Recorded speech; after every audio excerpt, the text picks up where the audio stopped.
Hello, hi, welcome to the 352nd episode of the Tetracast being recorded on June 22nd, 2024. I am your substitute host, Josh Torres. Your usual host, Brian Vitali, is out and visiting family for the weekend, which is all good and nice. That's totally fine. But joining me, we have the usual crew. We have Adam Vitali. Hello. We have James Galizia. Hey, folks. And we have Chow Min Woo. How's it going? So this has been, anytime there's a week with Nintendo Direct, it's going to be a busy week in terms of news and headlines and all that stuff because Nintendo Directs lately have been pretty heavy on RPG news. I think Nintendo likes the genre, which is to our benefit. And we also have some, one of the most important RPG releases of the year that came out, this little tiny game that no one really knows called Elden Ring Shadow of the Erdtree. It's like this like mini tiny expansion to like a niche game that came out, that other year. It's made by this we like all know tiny... you, Josh. You're always the hipster talking about these I games no one's know, heard of. exactly. I know. And there's a tiny studio that no one knows in the industry called From Software that is behind this.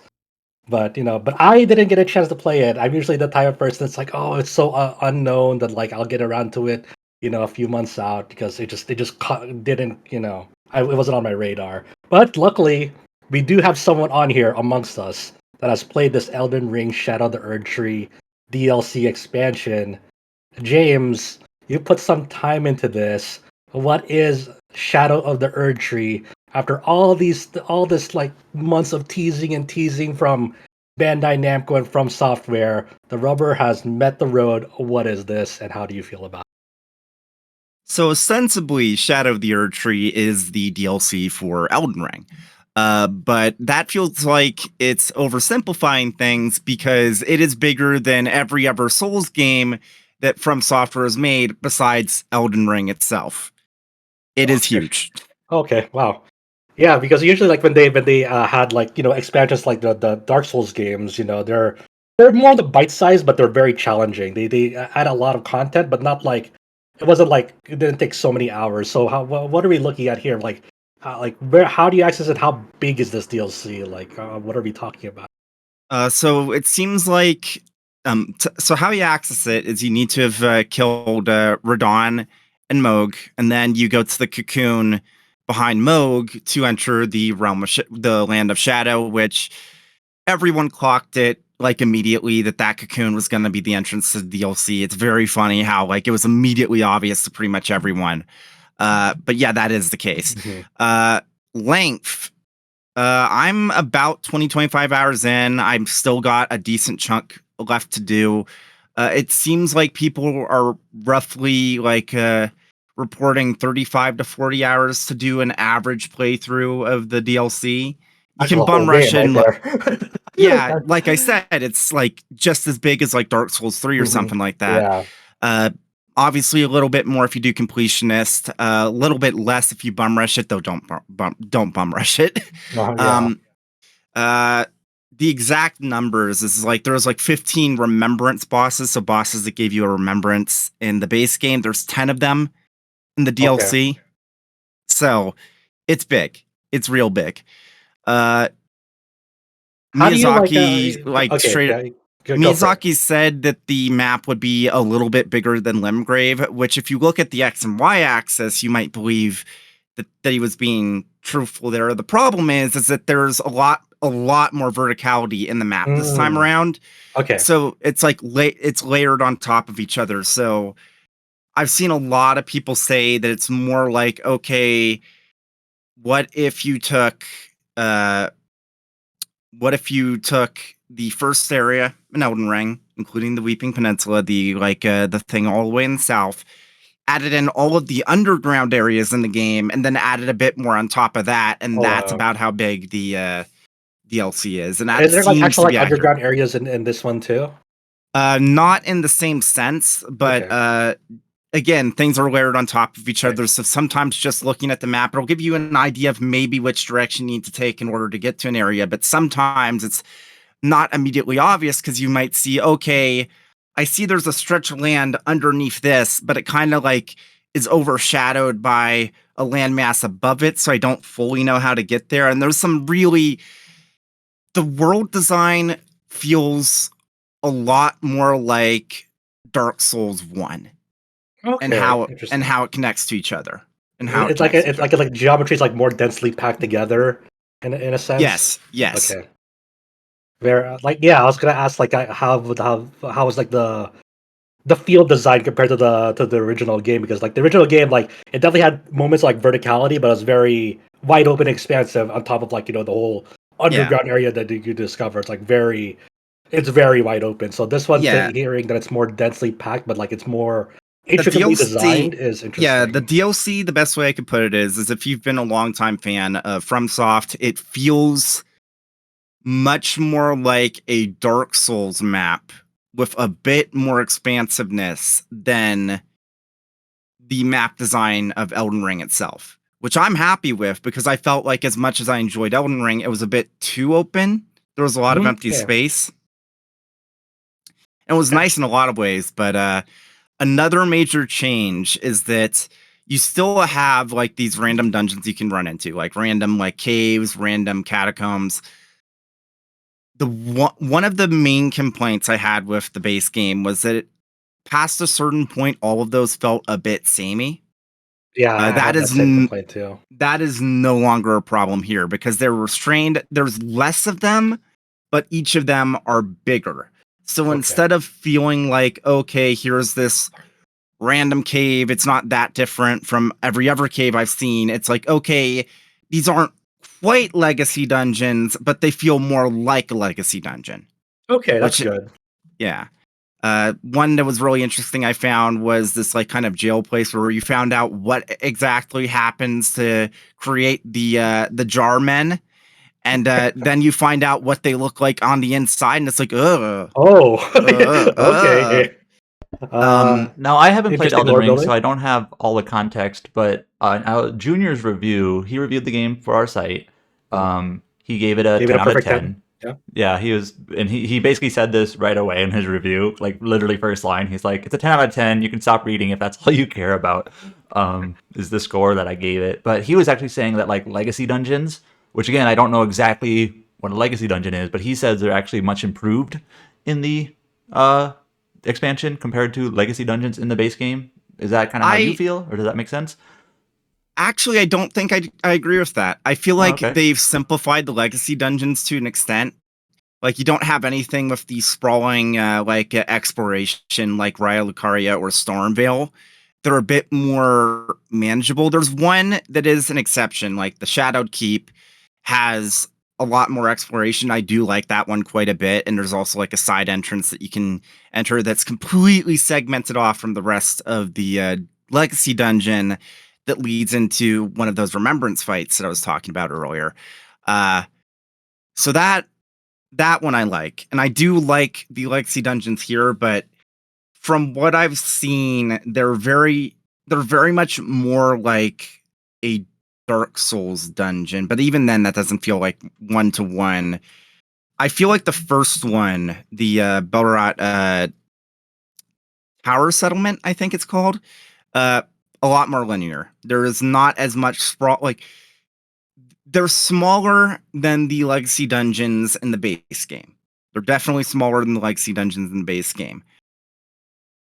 But there's Okay. also a lot more of them because you have Mm. the Belrot, you have Castle Ensis, you have the Shadowed Keep, you have Stone Coffin Fissure, you've got a couple of other ones. So it's like this is,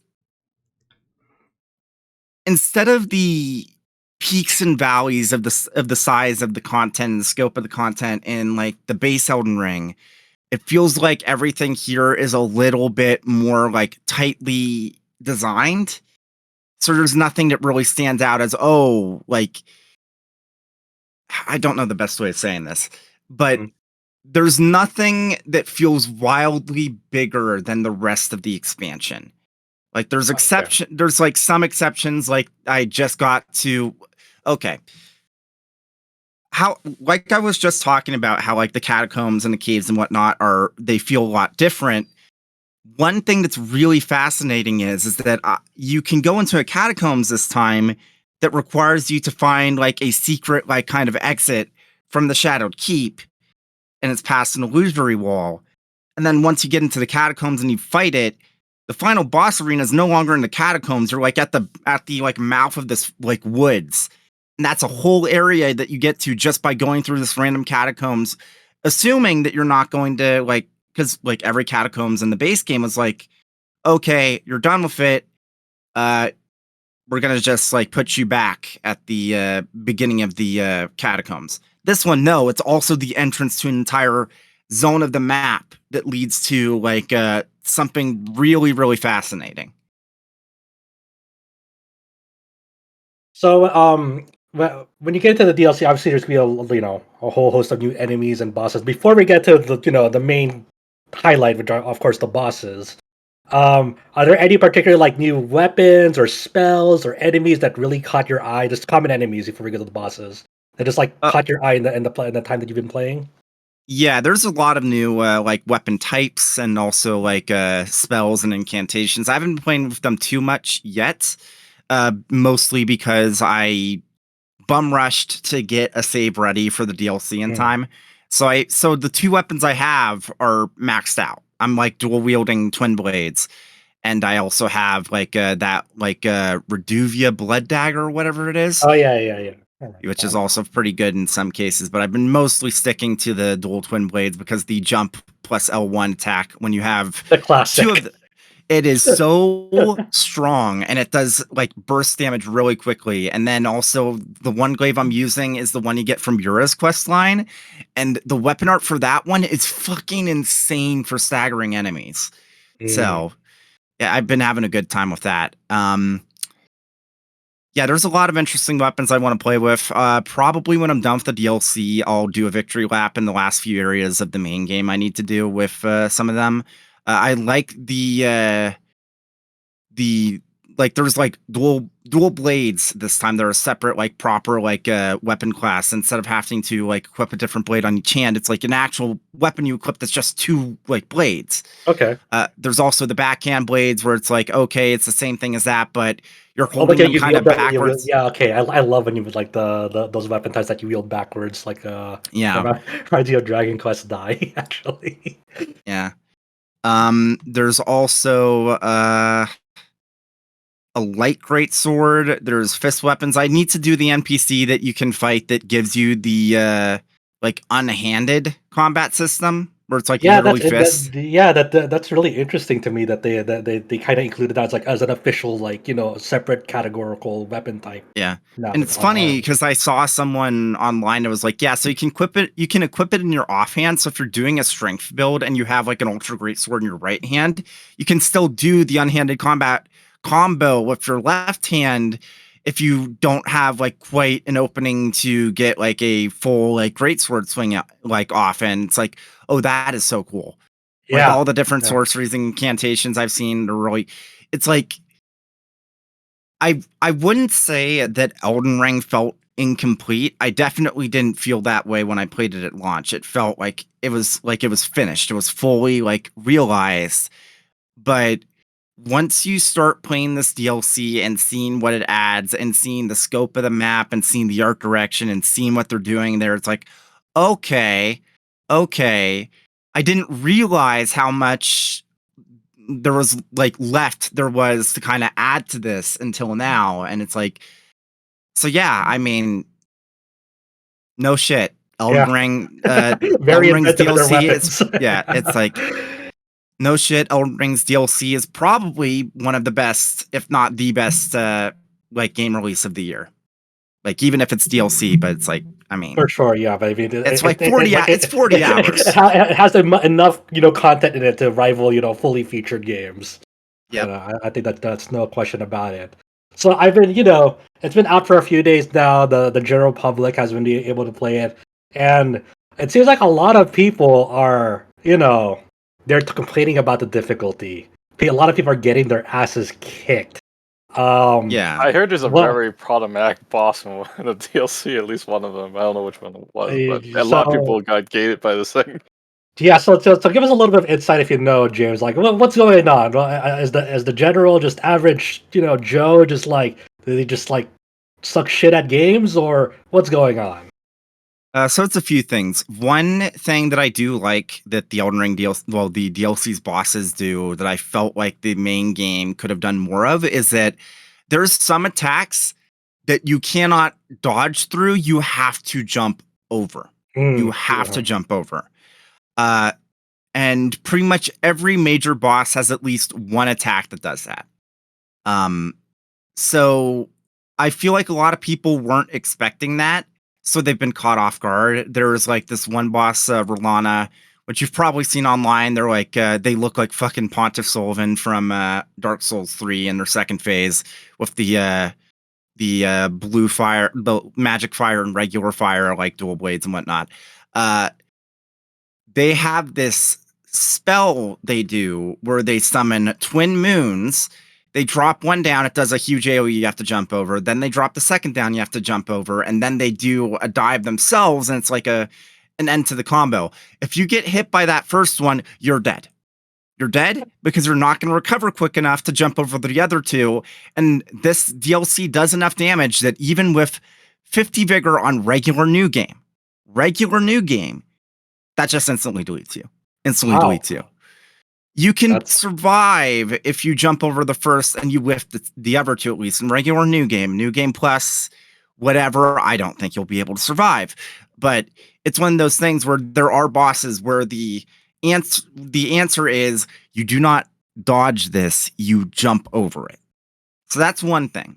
Two, I've seen a lot of people that have hopped into the DLC after having not played Elden Ring for like over a year. They just had like a save right in front of Moog, and they were like ready to go. As I mentioned like earlier, I bum rushed to get to this DLC. I had like a save right at the beginning of Limgrave. I was like level 6 or something. And I started playing properly like a week ago, maybe a little bit longer than that. Like, let me check my achievements really quick.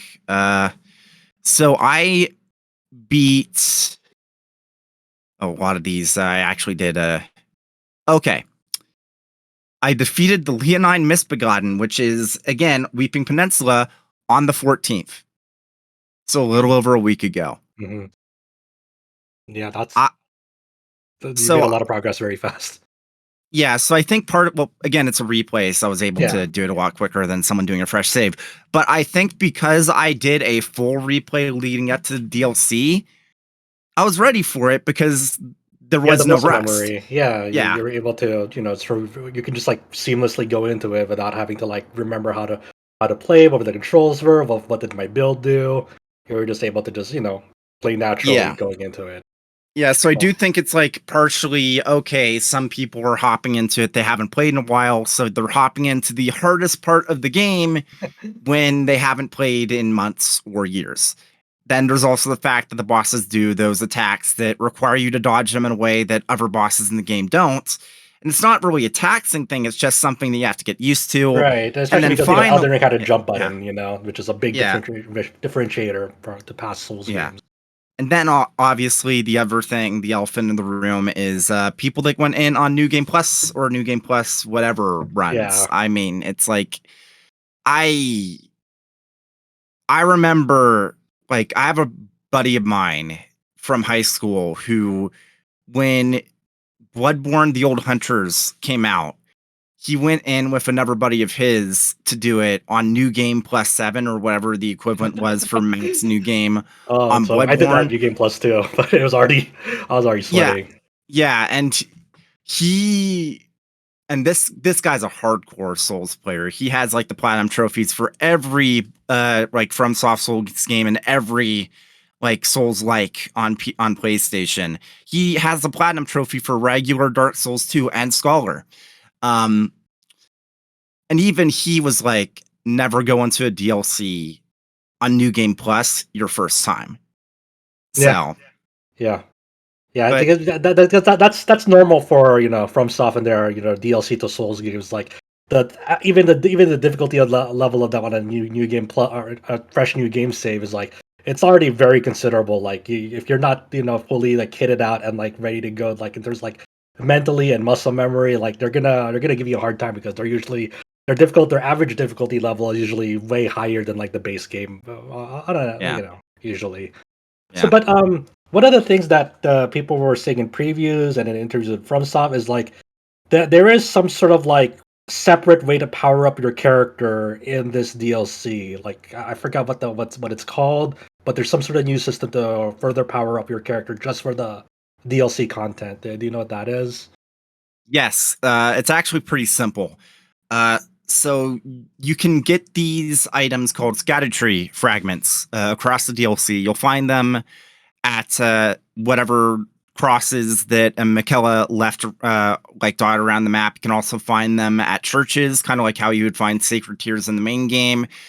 And you can expend them at sites of grace to increase your like Erdtree blessing. And you can increase it up to 19 times because you start at 1, then you can go up to 20. And basically every time you get a blessing, or actually no, you start at 0, I think. So yeah, you can increase it 20 times. And every time you do so, it gives you a flat 5% damage buff. And it also gives you like a 5% or something around there damage reduction. Okay. So once you get like, and that doesn't sound like a lot, except especially for defenses, that Yeah, it's already even really, after 2, you get to 10% defense reduction. That's already huge. It feels like. yeah, I don't know if it's Yeah. exactly 10% like for the defenses, but you can definitely notice it. Like Yeah. a good, like there's one optional like NPC boss that you can fight really early on called the Black Owl Knight. And pretty much people have been getting one shot or instantly deleted by him because you can find him pretty much immediately in the DLC. Oh yeah, I've seen screenshots of this Black Gel Knight. Yeah. Yeah, and obviously he just deletes you if you don't have any blessings. If Mhm. you go into his fight with like 5 blessings, he's a pushover. He's easy to beat. So it's one of those things where like you might be fighting bosses and it's like, okay, I'm getting my ass handed to me. How is this doing so much damage? I wonder how much of it is people either not knowing to pick up those fragments and use them, or just Oh yeah. trying to bum rush the main DLC, like story stuff, not realizing that the game is very much balanced around the idea of exploring, finding those fragments to spend them, so you have much less of an issue while fighting these bosses. Right. Yeah. Like I imagine the game never straight up like tells you or gives you like a tutorial problem like when you first obtain these, like how you actually use them. It gives you a like a tutorial when you pick Okay. one up. Yeah. Okay. So it does give you like a heads up, like, hey. And Okay. actually, that's one thing I will say. It's weird, but there's like in some areas in this DLC, there's actual like, you know how there's always like messages on the floor because people are like shit posting and whatnot. Right. There's system text on the floor that just straight up acts as a tutorial in some zones. Okay. I mean, yeah, they've done that before, so I mean, Yeah, but well, yeah. yes, but not something. So like I go into this new type of dungeon, which is a forge. It's like kind of like the hero's graves, but it's not as annoying because you don't have the fucking chariot that instantly deletes you. The fucking thing. But there's these bosses that are basically golems, and you deal like almost no damage to them unless you hit them in the back. And there's a system text that just straight up says, "Hit them where it hurts."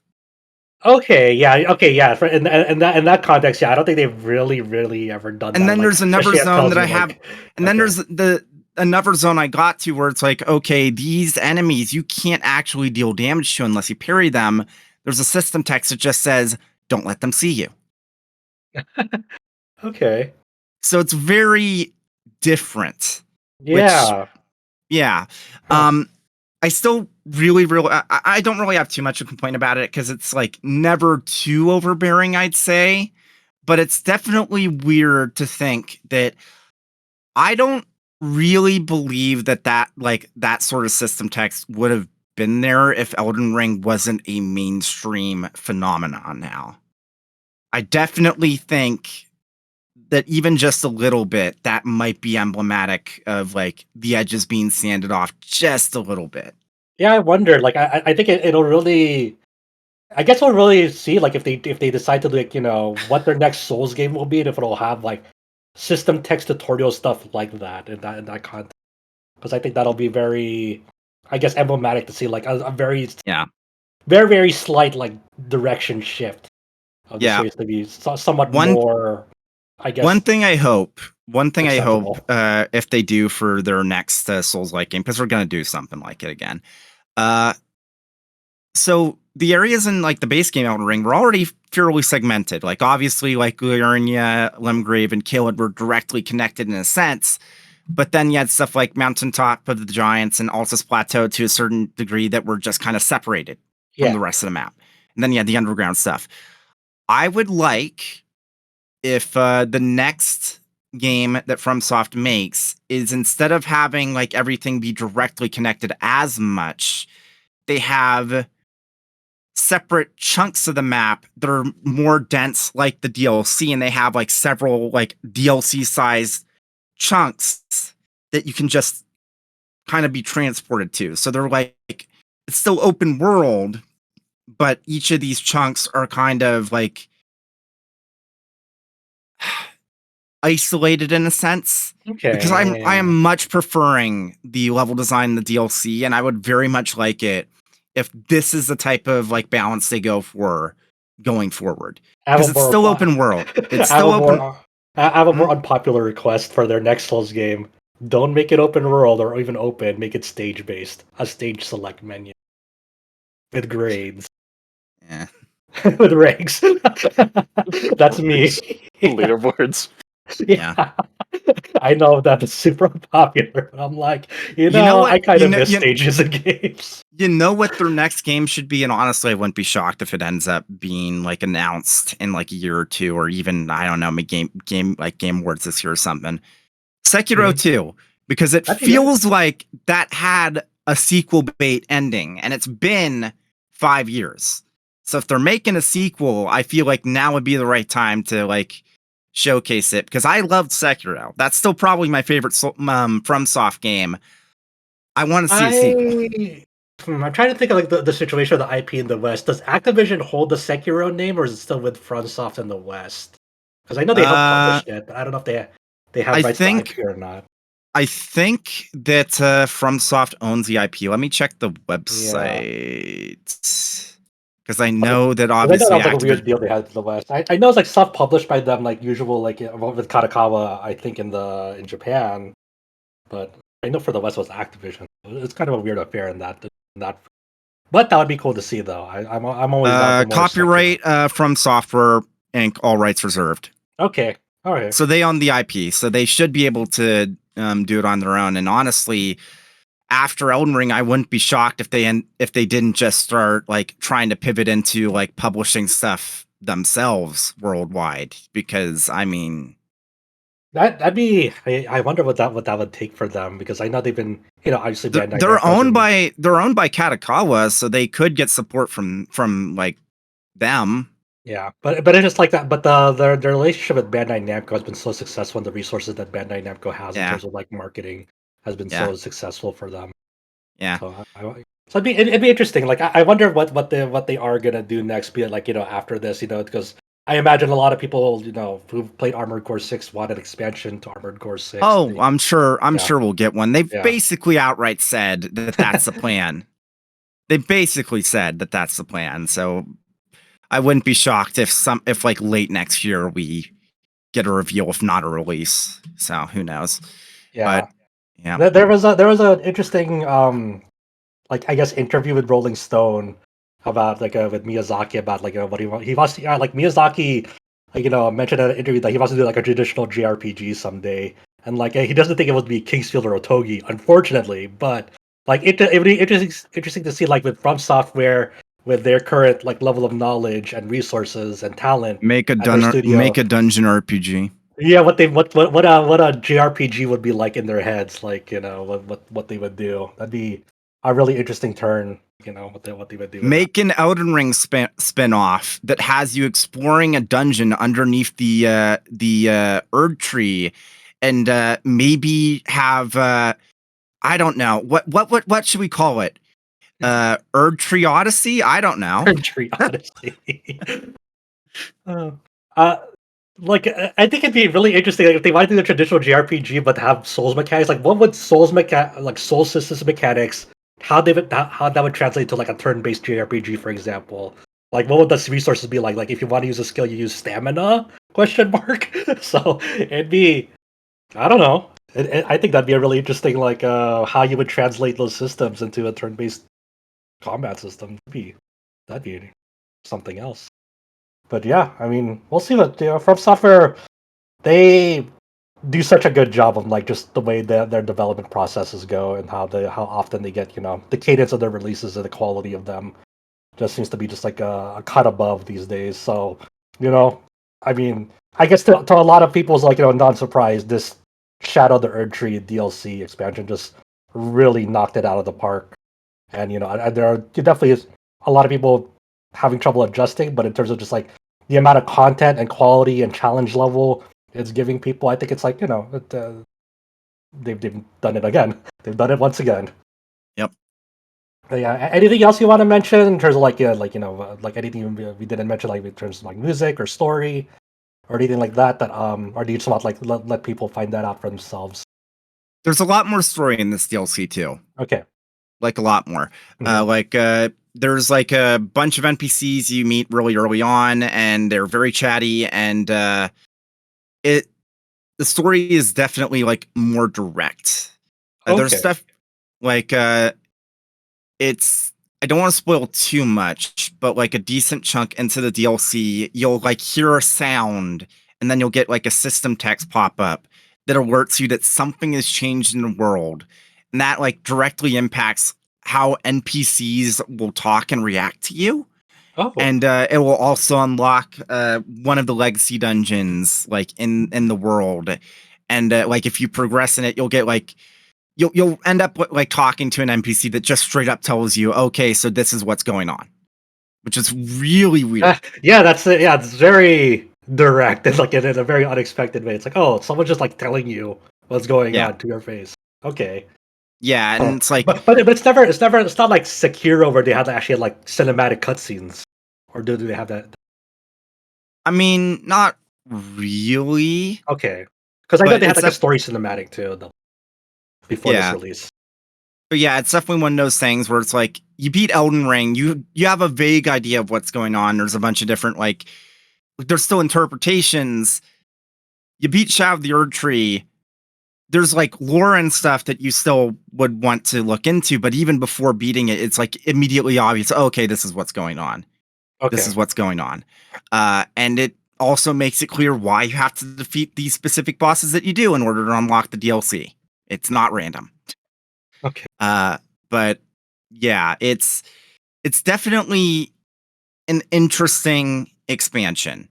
I really like it. It's probably my favorite content in Elden Ring. It's probably some of my favorite like From Software work like ever. But there's definitely like more experimental things about the way they're structuring. Yes. Okay. Yes. So it makes me curious what they're gonna do like going forward, and I would actually like more games of like this scope, because like 40 hours is still plenty of time. And if they can get like games of this size out quicker, like a Sekiro or whatever, in addition to working on these bigger like Elden Ring size behemoths, that would be ideal. Yeah, but, I mean, who knows, man? Like, From Software is they're very good at being secretive about what they're doing. It's always hard to tell. It's like, what are they? It's like, I don't know. They'll communicate when they're ready to show it. There's never really like a hint until they're ready to like say something. The closest we got was the Armored Core 6 leaks, and that's about it. And I guess if you really think about it, I'm sure Elden Ring got delayed a little bit because of the pandemic, but Elden Ring came out 2022. Armored Core 6 came out last year. We got the Elden Ring DLC this year. We got Sekiro in 2019, and then like Dark Souls 3 was like 2016. The DLC was like late 2017, I think, something like that. It's like they release stuff at a pretty decent clip. Oh yeah. So like, yeah, I don't know. I wonder. Yeah, I wonder if that's their modus operandi, like moving forward. Is just like, hey, one release per year. Like, bro, we'll try to keep like a steady cadence of like, hey, one from software release per year. If they try and like have multiple IPs, like they've outright said they intend, Armored Core is back. They've explicitly said that they intend to keep making Armored Core games, which thank God, that's awesome. Yes. But it'll be really cool if we can see them kind of like have like work on these bigger projects in the background while also having these more like, and like Armored Core 6 wasn't small. Obviously the DLC wasn't small, but if they can possibly like keep a steady clip going, that would be awesome. Yeah, I wonder, like in the back of their mind, like if they're gonna like try to adopt like the Atlas pillar strategy of like, hey, we want Persona to be one pillar, then Shin Megami Tensei to be another pillar, then introduce Metaphor as like our third pillar. I wonder in the back of their minds, or from software, if they want like a similar strategy, like if we want Armored Core to be a modern pillar, our Souls games to be a pillar, and then maybe what could be like a third pillar? Will it be like more Sekiro or something totally different? And who knows? Who knows? It's a really exciting time for them. Yeah, I'm always and always gonna pay attention for what From Software is doing. I mean, yeah, the gaming industry is just like it's theirs to do basically whatever they want with it because they're at the top of it at the moment. They have everyone's they have the goodwill of everyone pretty much. Yeah, which is they've earned it for sure. After many releases in the past, they've clawed their way up. Good on them. Yeah. So that is Elden Ring. Wait, go for it, James. No, not. I was just gonna say, got nothing else to talk about. Like again, yeah, yep. Okay, so that's Elden Ring: Shadow of the Erdtree. It's now available on all the platforms that Elden Ring released on. Good luck if you're playing it, especially if you're playing it past like on a New Game Plus something. You're gonna need it. Adam, we're gonna dive back into the past a little bit here, just a tiny bit. You've been playing Dragon Age Origins, the very first Dragon Age. You kind of started doing it, in preparation for seeing the Veilguard at SGF, and you've now, I believe, finished the base game and now on an expansion. Tell me your thoughts about. I believe this is your first initial playthrough of Dragon Age Origins, right? Yeah. So yeah, I've played most BioWare games. Like I've played the original Baldur's Gates. I've played Knights of the Republic. I played Jade Empire, even though I don't remember a thing about it. I played the Mass Effect trilogy, the original trilogy. And Dragon Age is just one of those games that, I'm going to be honest, I saw that trailer back when it released, like in 2009 or whenever it was. Marilyn Manson. Yeah, and it was just kind of like super edgy and like they had like the blood theming and all that. And I was just kind of like, that sort of unsold me on the game. I was like, no thanks, I don't need this. What's sort of funny is like the game itself is really not that edgy. There's some like blood like aesthetics theming to the game, but that trailer is actually not a very good representation of it. I think. No. But also I think like even back then, I had played a lot of BioWare games and I was just sort of like satisfied, with that style and that structure. But actually in more recent years, that sort of style of game has become a little bit less common. Yeah, because it's more of a CRPG, more so than like what Dragon Age later became and is gonna be next. Yeah, so I'm aware just from impressions of friends and acquaintances that the original Dragon Age was more or less a kind of a spiritual successor to Baldur's Gate, more of the computer RPG style. And then Dragon Age 2, I remember when that came out, it was pretty darn divisive in terms of how it changed the formula, in terms of how it changed the scope, a little bit more action-oriented, and then even more so into Dragon Age Inquisition. And then I even had a preview with Dragon Age the Veilguard, how it feels very much more on the action side of things. And we are very, we talked about it last week, or maybe last week or the week before, about all the different, it must have been last week, the role-playing element uncertainty in that game. But yeah, anyways, so playing Origins, it feels like a BioWare game that was made in the mid-2000s, which I know that's exactly what it is, or late 2000s really, but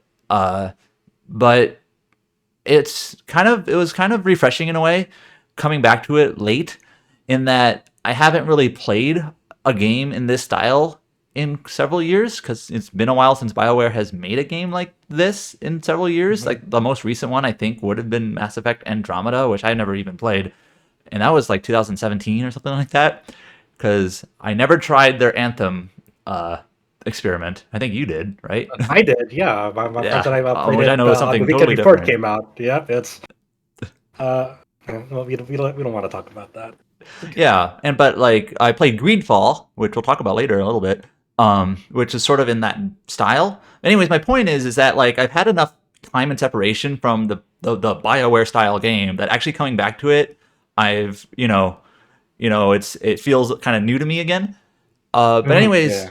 Dragon Age Origins, it kind of has the same sort of structure as like Knights of the Old Republic or other BioWare games, in that you have like an opening sequence that you learn about this upcoming basically doomsday event called the Blight, and you have these darkspawn orc-like enemies coming to basically, I don't know, ravage the world, and you are tasked to stop them. Now there's a couple of different like origin stories you can choose from that open in different ways. I picked like the human noble origin story, and that you're basically like the son of a noble and you become conscripted into the Grey Wardens shortly after your family is murdered. Normal stuff. But after the sort of opening sequence, there's basically like 4 separate main storylines you can embark on. There's one with like the Arl of Redcliffe, and he's kind of fallen ill, and you learn he's been poisoned, and there's a whole storyline there. There's a storyline between the elves and the werewolves. There's a storyline between this new there's this like political struggle in the dwarven city of Orzammar, and there's this issue between the Circle of Magi and the Templar at the Magi Tower, or whatever they call the tower. And this game, I think Dragon Age Origins is a very good name for it, because it's very clearly like a game that's sort of setting up this huge world that I've beaten the game now, and it's very clear you've only seen like a sliver of it. Like there's a lot more that is referenced, that is talked about. We even talked about in this game, they mention Tevinter several times, and I wouldn't know this unless it didn't tell me, because I'm not that familiar with the series yet, but I guess you don't actually see Tevinter until that trailer they just showed for Dragon Age Veilguard. So even as far back as this game, they're talking about this kingdom, this place. They even mention the Dreadwolf in one of the codex entries, which becomes important later, I gather. But anyways, so I really like this game, and it's got that Baldur's Gate-ish style to it. It's a real-time with pause game. So whatever your feelings on real-time with pause, it applies to this. You have your set of 4 party members. They have their hotbar of abilities. You can even set sort of a mini gambit system in terms of how they when they will use their abilities. So when you're attacking enemies in real time, they will basically follow this protocol in terms of what sorts of abilities they use, which can be very useful if you spend the time to set that up properly. But then, of course, if you ever need to get more tactical, slow things down, in a tougher battle, harder encounter, there's the whole pause, micromanage your party to have them do the abilities they want. And, there's a lot of that role-playing goodness there. And then there's, in these 4 different storylines that I mentioned, there's a lot of different choice and consequence that comes into play in terms of how the world basically is shaped based on what you do. And so it's a pretty solid role-playing game through and through on several different perspectives, several different fronts. The actual front-to-back storyline of the game is actually pretty simple. You're basically just recruiting factions to help you against this blight of Darkspawn that I talked about earlier, and that's basically the end of the game. Is all right, whatever you did in your journey across this world for Elden, it's going to basically come to a head here in this final battle against the Archdemon or the Archfiend or whatever he's called. Yeah, I really enjoyed it. There's a chance that if I had played this back when it released, it might have felt maybe a little bit too samey to other RPGs, because it's very traditionally structured to other BioWare games. But coming to it now, yeah, I really enjoyed it. I just started the Awakening expansion to it.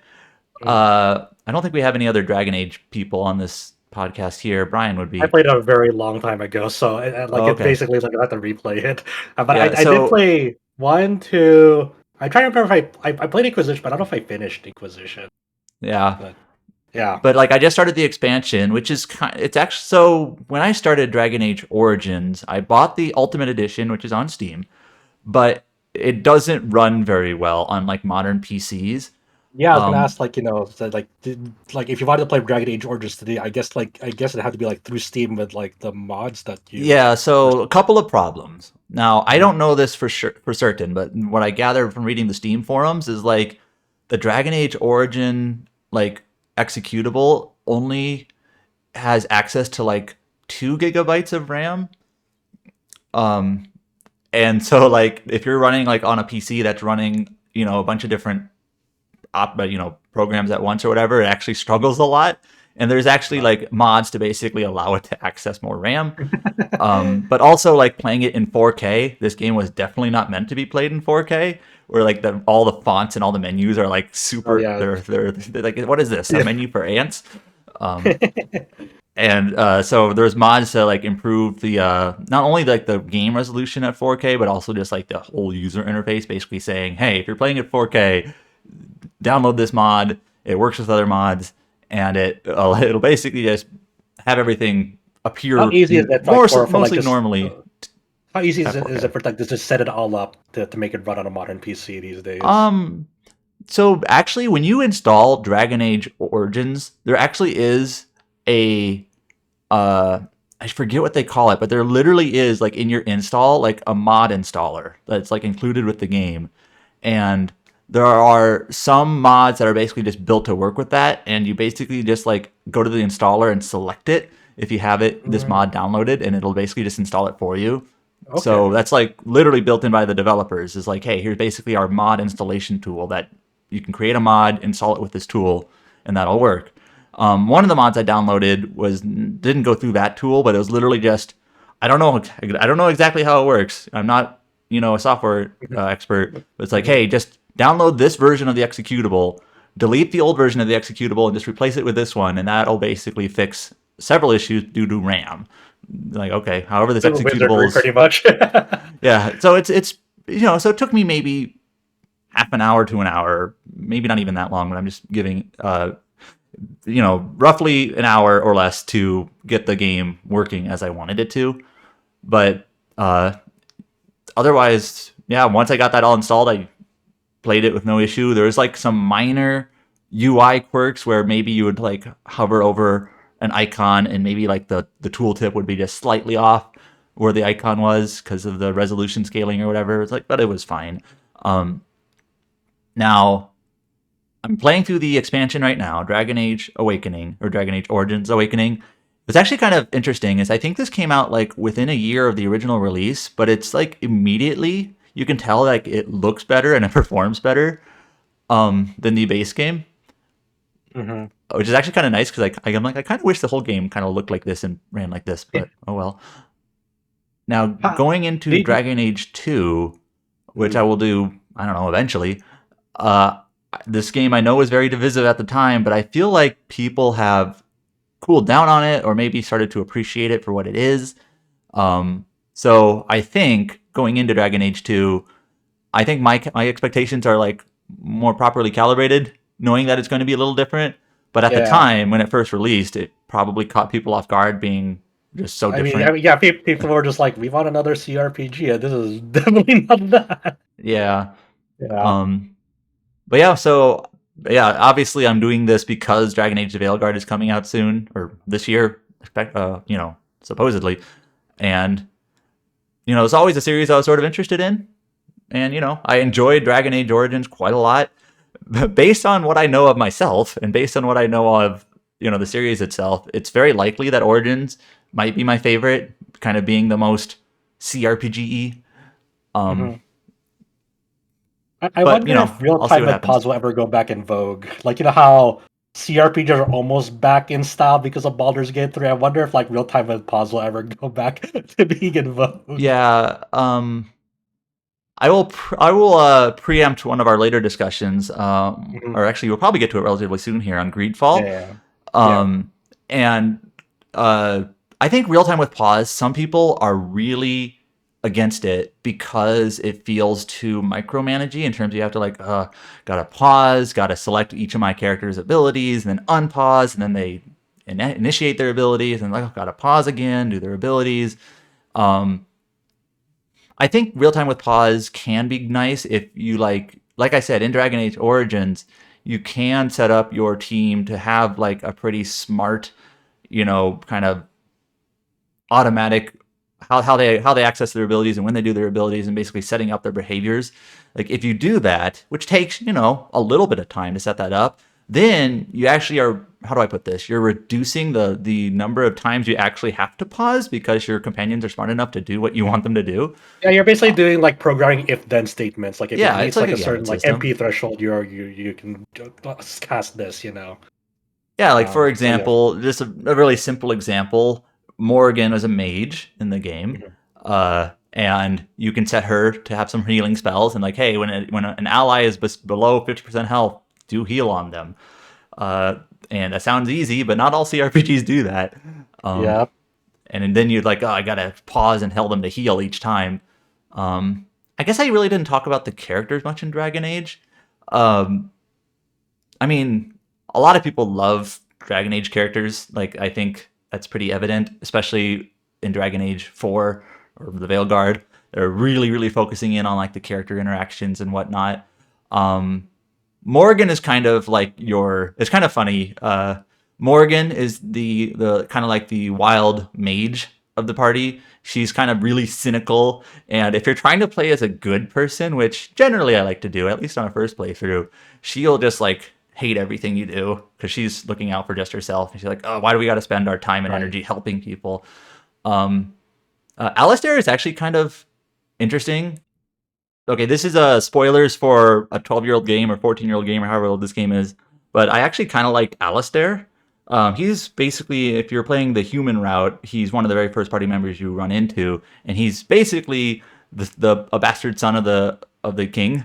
And so, in a way, he has actually like the rightful heir to the throne that is currently vacant. And he's actually sort of like somewhat of a meek person and doesn't really care for like the glory or the power that being a prince or a king like would enable him to.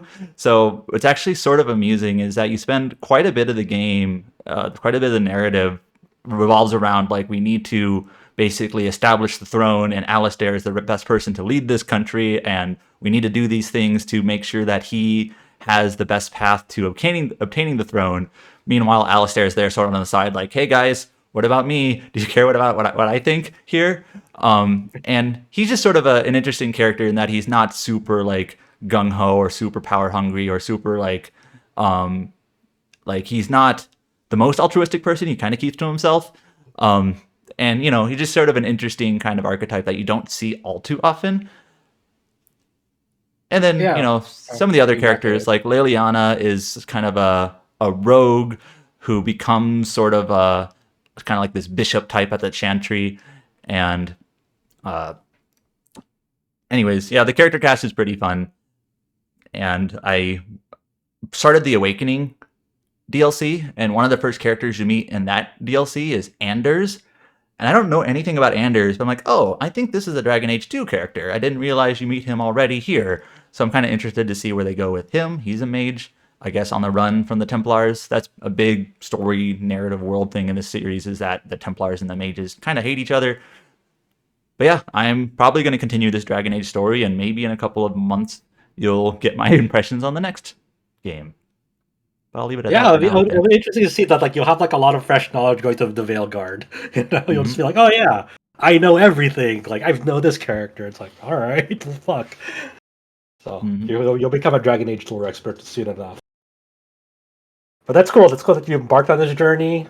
Even though Origins might just end up being your favorite in the long run. Yeah, what's sort of funny is Quentin, who is one of our staff writers on site. Yeah. He's a big Dragon Age head, and he knows me fairly well, and he's like, yeah, Origins will probably be your favorite. just because of its style, that some of it doesn't transfer over into its sequels, but we'll see. Well, yeah, kind of going still along with this Dragon Age Origins thought. You did kind of tee it up a little bit, but you released a preview for GreedFall II: The Dying World, and you actually did say in your headline for that it does take cues from Dragon Age Origins. So just kind of like tee us up, like how does it take cues from Dragon Age Origins, and before that, like what is GreedFall? Like what was the original gameplay, and what is the sequel like from what you played of it?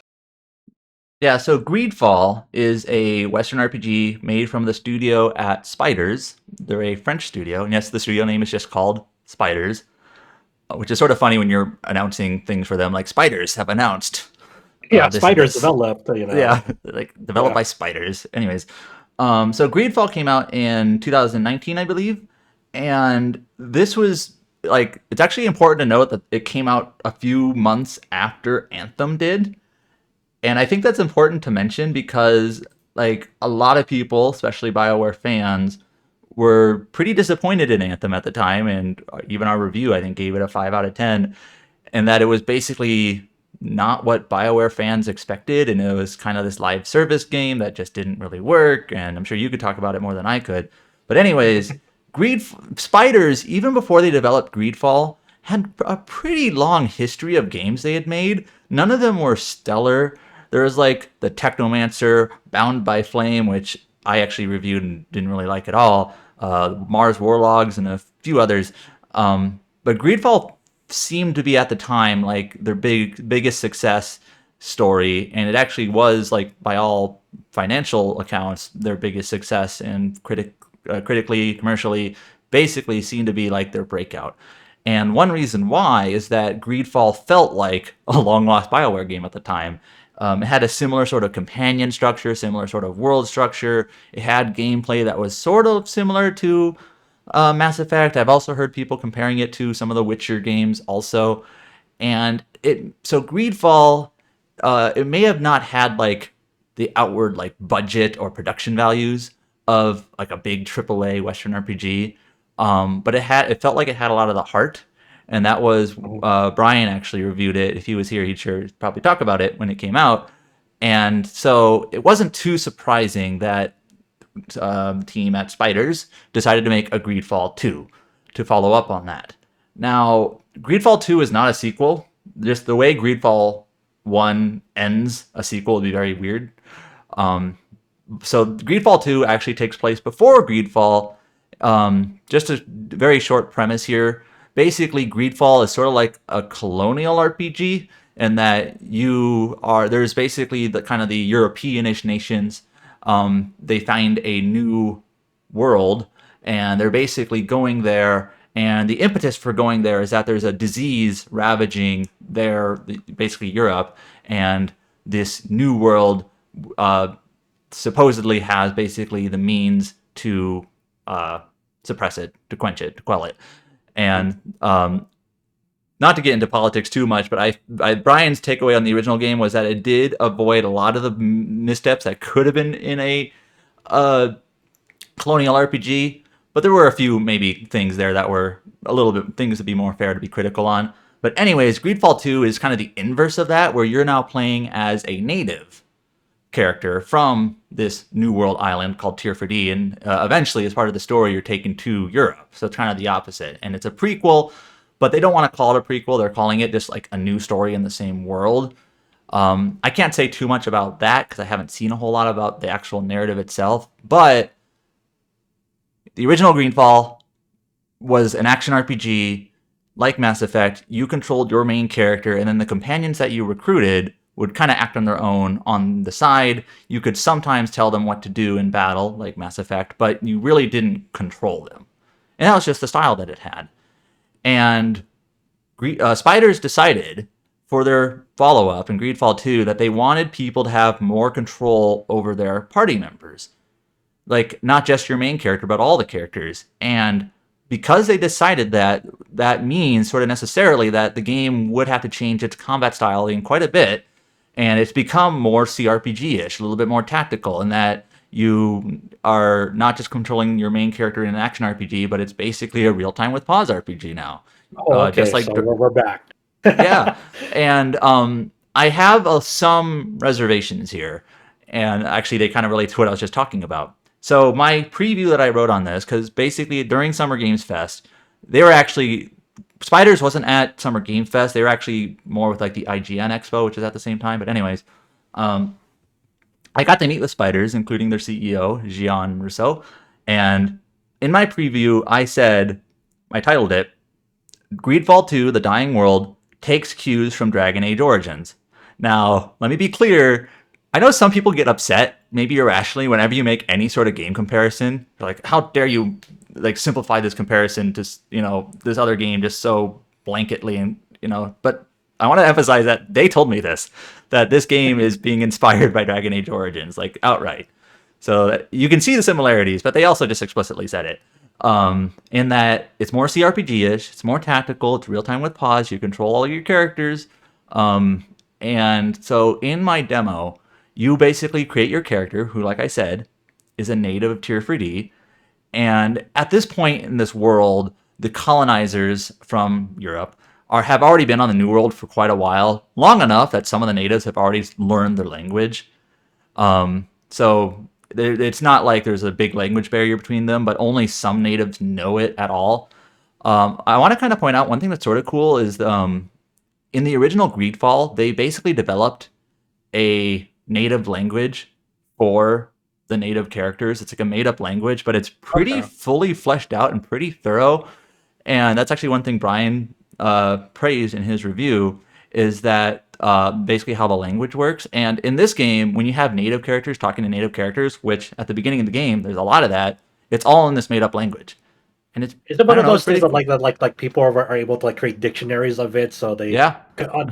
So they were able to understand it by taking the time to research it. That's cool. It's like Yeah, Elden, I'm sure it's fake in several regards. Like it probably doesn't work as a real language, but it's otherwise, for the purpose of a game, pretty well thought out. And then, so your character can speak. Your character that you create has learned the foreign language, the English language, and you basically learn that your village there's people starting to fall ill, and you don't know why at the beginning. And so your main character, as well as like two of your kind of friends from the village, are basically tasked to try to go figure out what is going on. And even at the very beginning of the game, you're given like two leads. Like basically, hey, the foreigners are over there mining in this area, and they say that everything is safe, and they say that it shouldn't cause any effects, and it's not causing them any sickness, but we're not sure. Like, there's uncertainty there. So that we want you to investigate the miners from the foreigners. And just to be clear, like the relationship between the natives and the foreigners at this point is relatively fair, in that like they're not like antagonized, they're not like at odds, they're just sort of like trying to be cordial and diplomatic. So you're not like, they're not like villains, at least not yet. So that's one of your leads, is to basically investigate the foreigners in their mine. And the other lead is basically you're learning that the hunters of your village have been noticing weird behaviors with like animals that they're hunting and whatnot. So like that's another one of your leads. And so even at the very start of the game, you basically have a couple of different paths to take, and you go out into the world. You're controlling your characters, all three of them, all at once. And this is where I started my preview, because this is where it's so different from the original game. And actually, I saw that we had some comments on the tweet that I made that it almost feels like the opposite of Dragon Age to Dragon Age 2, in that now we're going from like an action RPG to a tactical RPG. And I'm actually sort of curious how people will take to this, because I know Spiders, they said they wanted to have more control over your party, but I have a feeling, I can only speak for myself, like I'm not sure how the fan base of Greedfall, if that's something they want, if they want it to be more tactical or not. I'm not sure. I just think whenever you're making such a drastic difference, it could be there could be some resistance there. It's definitely like against industry trends. Yeah. In a way. Which is bold. Like I like the sentiment and the concept of that. I mean, I would love to see more real time with pause games, like because we see so many action RPGs. Not to say that it's a bad thing, but I'd like to see more variety. Obviously, like imagine if like From Software made a real time with pause game, you know. So I think it is definitely interesting. It's just like Spiders has been a weird studio in the sense that like they don't have like the best track record, I'll say. Nope. So And I it's only played Steel Rising, which came out after Greedfall, and it wasn't bad. It was just okay. This is like a really interesting like release because this one's in like Greedfall 2 is like Yes, early I doing was an about to early get that. access period. Yeah. Okay, so I have a couple of other criticisms of my demo. Yeah. Okay. You know how I was talking about how Dragon Age allows you to like set up character behaviors and whatnot? Mhm. Greedfall 2 so far doesn't. And Okay, that that's meant weird. that it felt like I had to be like really micromanagey. So Yeah. if you I don't know if maybe I was playing it wrong, which is very possible. When you're kind of playing on a demo session, kind of thrown into it, sometimes you don't grasp everything right away. But like Maybe that's something that the early access roadmap. You never yeah, know. well, my healer character would never heal unless I specifically told them to, Oh which is no. sort of annoying.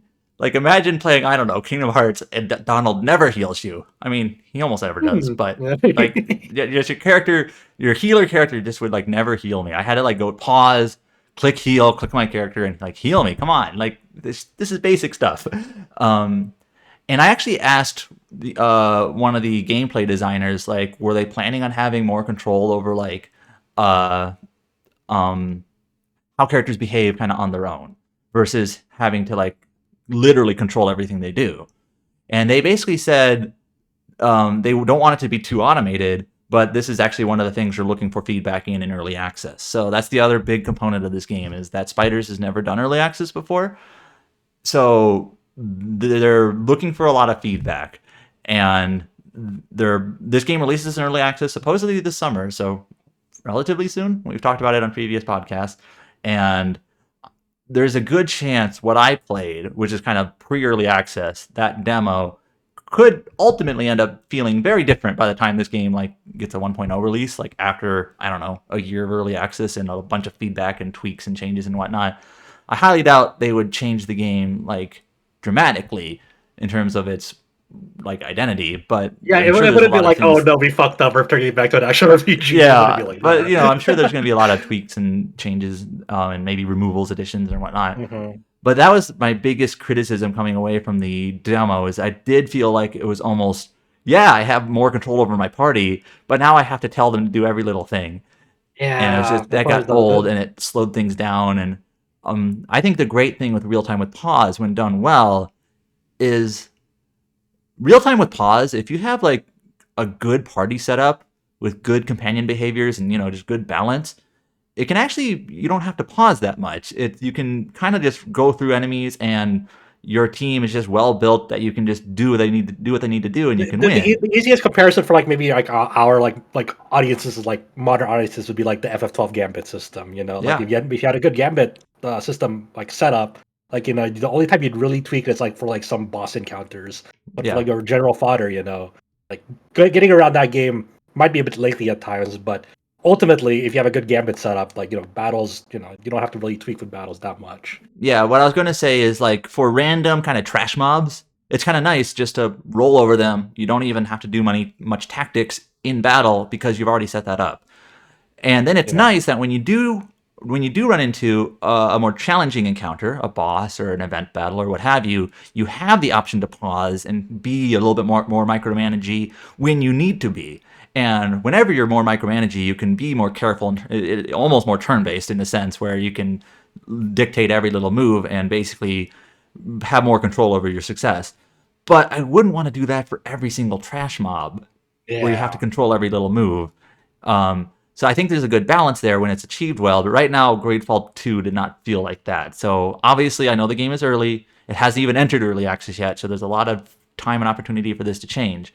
But that's just like my one takeaway. So otherwise, I mean, the game looks pretty great. It's got the similar sort of art style to Greedfall. It's got that sort of autumnal like meadow, a lot of reds and oranges and greens in the world and the aesthetic. I think it's hard to tell from screenshots, but from when I played an early demo, I do think it's visually a notch up from GreedFall 1. Last thing I'll say, which is kind of like weirdly interesting in maybe a political way, in that GreedFall 1 was developed by Spiders, but it was published for Focus at the time, Focus Home Interactive, now Focus Entertainment. But since then, Spiders has been acquired by Nacon, however they pronounce it, which is another French publisher. And from what I can tell, Focus Home Interactive or Focus Entertainment is generally considered a better publisher than Nacon, which has had a couple of allegations against them in terms of how they act and how they treat their developers and whatnot. I'm just curious how that will, if that will manifest in any way. And it's just weird that it's just like a sequel with a different publisher. Anyway, I was just gonna say, is that the same publisher that do those knock-on arcade sticks and? Oh yeah, they're part publisher, part like periphery or accessories and controllers and whatnot. Well, what's the other shit about their accessories or the arcade sticks, Zhao? Hey, I saw their arcade stick. They look great, but they don't ship to Canada, or extremely expensive. They ship to Canada. Like I didn't know they had like a peripheral. There's this division, so I was like, oh, they make arcade sticks. Yeah, their arcade stick is nice. Apparently, people say they're like, their arcade stick is like one of the best of its class. Okay. I still use an ancient Mad Catz Tournament Edition too. Yeah. This guy has a collector's item. Yeah, man, it's awesome. I have a custom plate on it and everything. Very nice. So yeah, I mean, thank you for that in-depth first look on your hands-on with GreedFall 2. It's gonna be interesting, like following just the development of this game, because there's so many novel things about it, of it being in early access, of it have like switching from action to real time with pause for its sequel. It's just like an interesting thing to just like, oh, I wonder how like this will shake out. It's such a really weird like shift from top to bottom. So yeah. So thank you for checking that out. Definitely keep an eye on it. So moving on to like obviously the main news of the week, and we won't, delay it any further. We had a Nintendo Direct, the long-awaited June 2024 edition of the Nintendo Direct. Nintendo already notified everyone they would do this in June, and they also notified everyone there will be no news on the Nintendo Switch successor explicitly in this Nintendo Direct, so that we didn't hear any new news of whatever the Switch 2 will be. We're still, it's still probably on track for next year, and we'll hear more from that. So we're not going to go through this like chronologically, like how it was shown in the Direct. We'll probably go in an order of like interest level, I guess, or like things that got us excited, and we'll go from top to bottom on that. First off, following its very, very small teaser on Dragon Age Day a few weeks back, they have finally properly unveiled Dragon Quest III HD-2D Remake that is launching on November 14th for PS5, Xbox Series XS and S, Nintendo Switch, and PC. And before this is like a dual announcement as well. It's like they shut off the release date trailer, and we'll talk about that. But also they shut off at the very end of that trailer a very awesome stinger, basically saying that they will also do an HD 2D remake of Dragon Quest 1 and 2 bundled together, and that is coming in 2025 as a separate game from Dragon Quest III HD 2D. So I guess first impressions of like when you guys saw this. I'm hyped for it, but I'm kind of disappointed they don't have that side view. The one that they showed the first like preview. Mm-hmm. Do you remember that side view thing? Yeah, I'd say it was more like Golden Sun-esque. Yeah. More side isometric. They've adopted more of a center rear view now, and just a little bit more classic. Yeah. And then and especially in classic form, when like you go attack or use a spell, it actually zooms it into first person, like classic Dragon Quest. Well, actually, so yeah, the original trailer, like 3 years ago, when they showed this, they had that off-angle view for like the battles.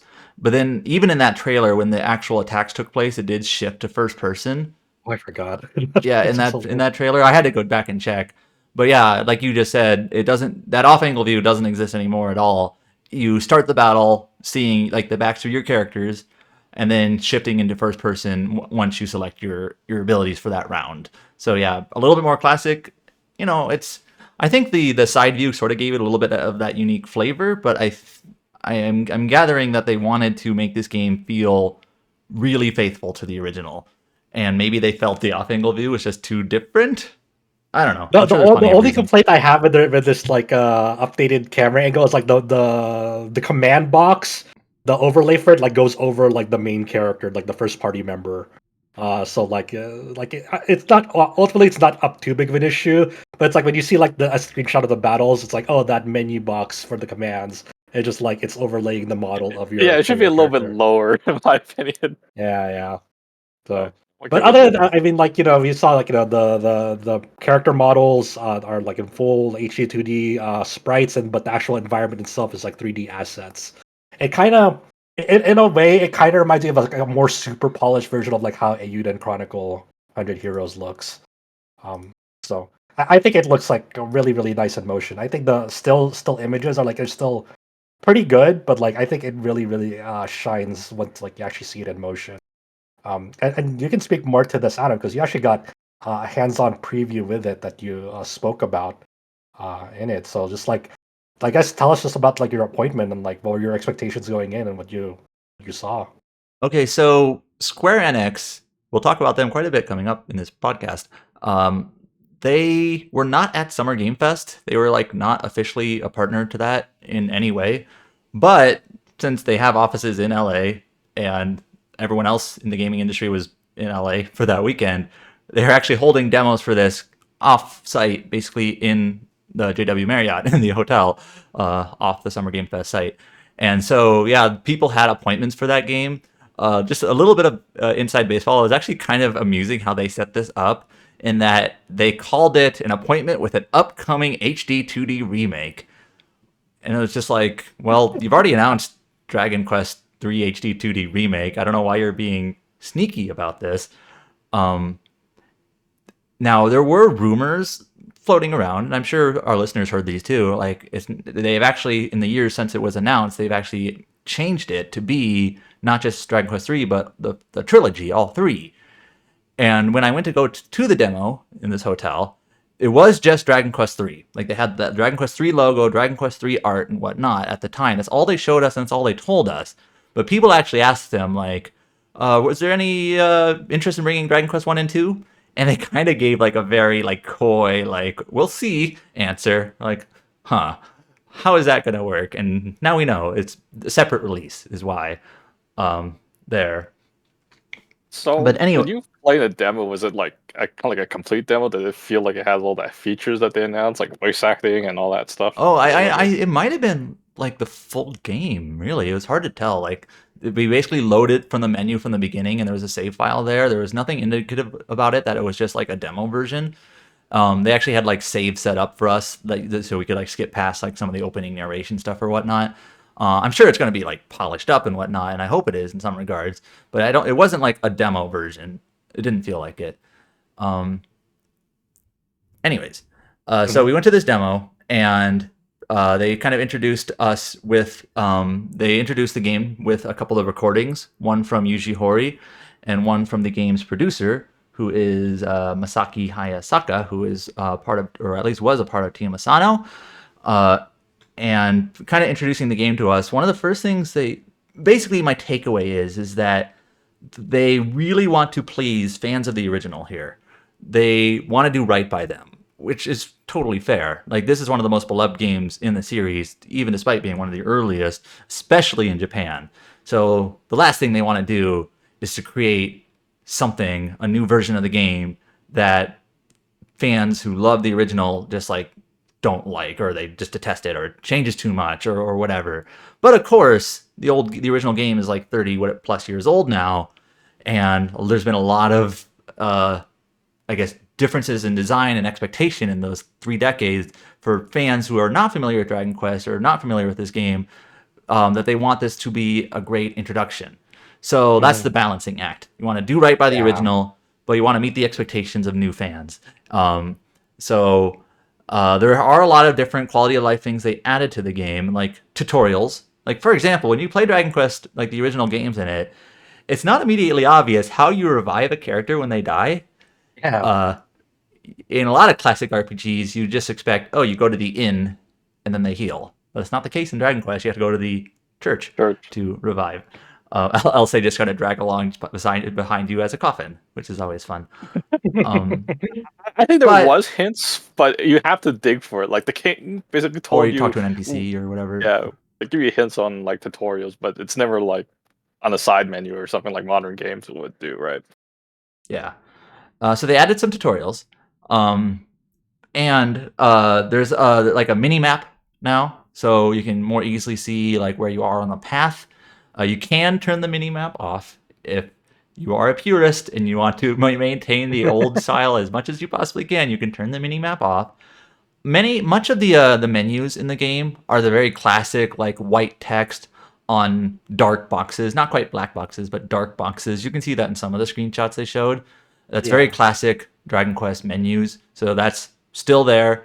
If you're not familiar with Dragon Quest, you might feel like this is really like a basic menu, but it's also sort of the flavor of Dragon Quest. It was that way. I think when they did like Dragon Quest 11, they added like English style menus, and you can't really have like the basic one like the Japanese version was. I think that's the 100% true. They changed it a bit when they localized that. There is a map screen that's a little bit different and a little bit more modern menu style, and even the map screen will give you like a hint, almost like a modern RPG, where it tells you this is your current objective and what you need to do. And I think you can turn that off. I don't remember for sure off the top of my head, but that feels so weird. Yeah, I mean, usually in Dragon Quest, like classic, you figure out what you need to do by like talking to NPCs, and they kind of nudge you in the right direction or whatnot. Here, it's a little bit more explicit, or it can be, in terms of like your next objective, which I don't mind, but I'm sure some purists will take some qualm with that. But that's there also. I have bad news to share, though. Really bad news.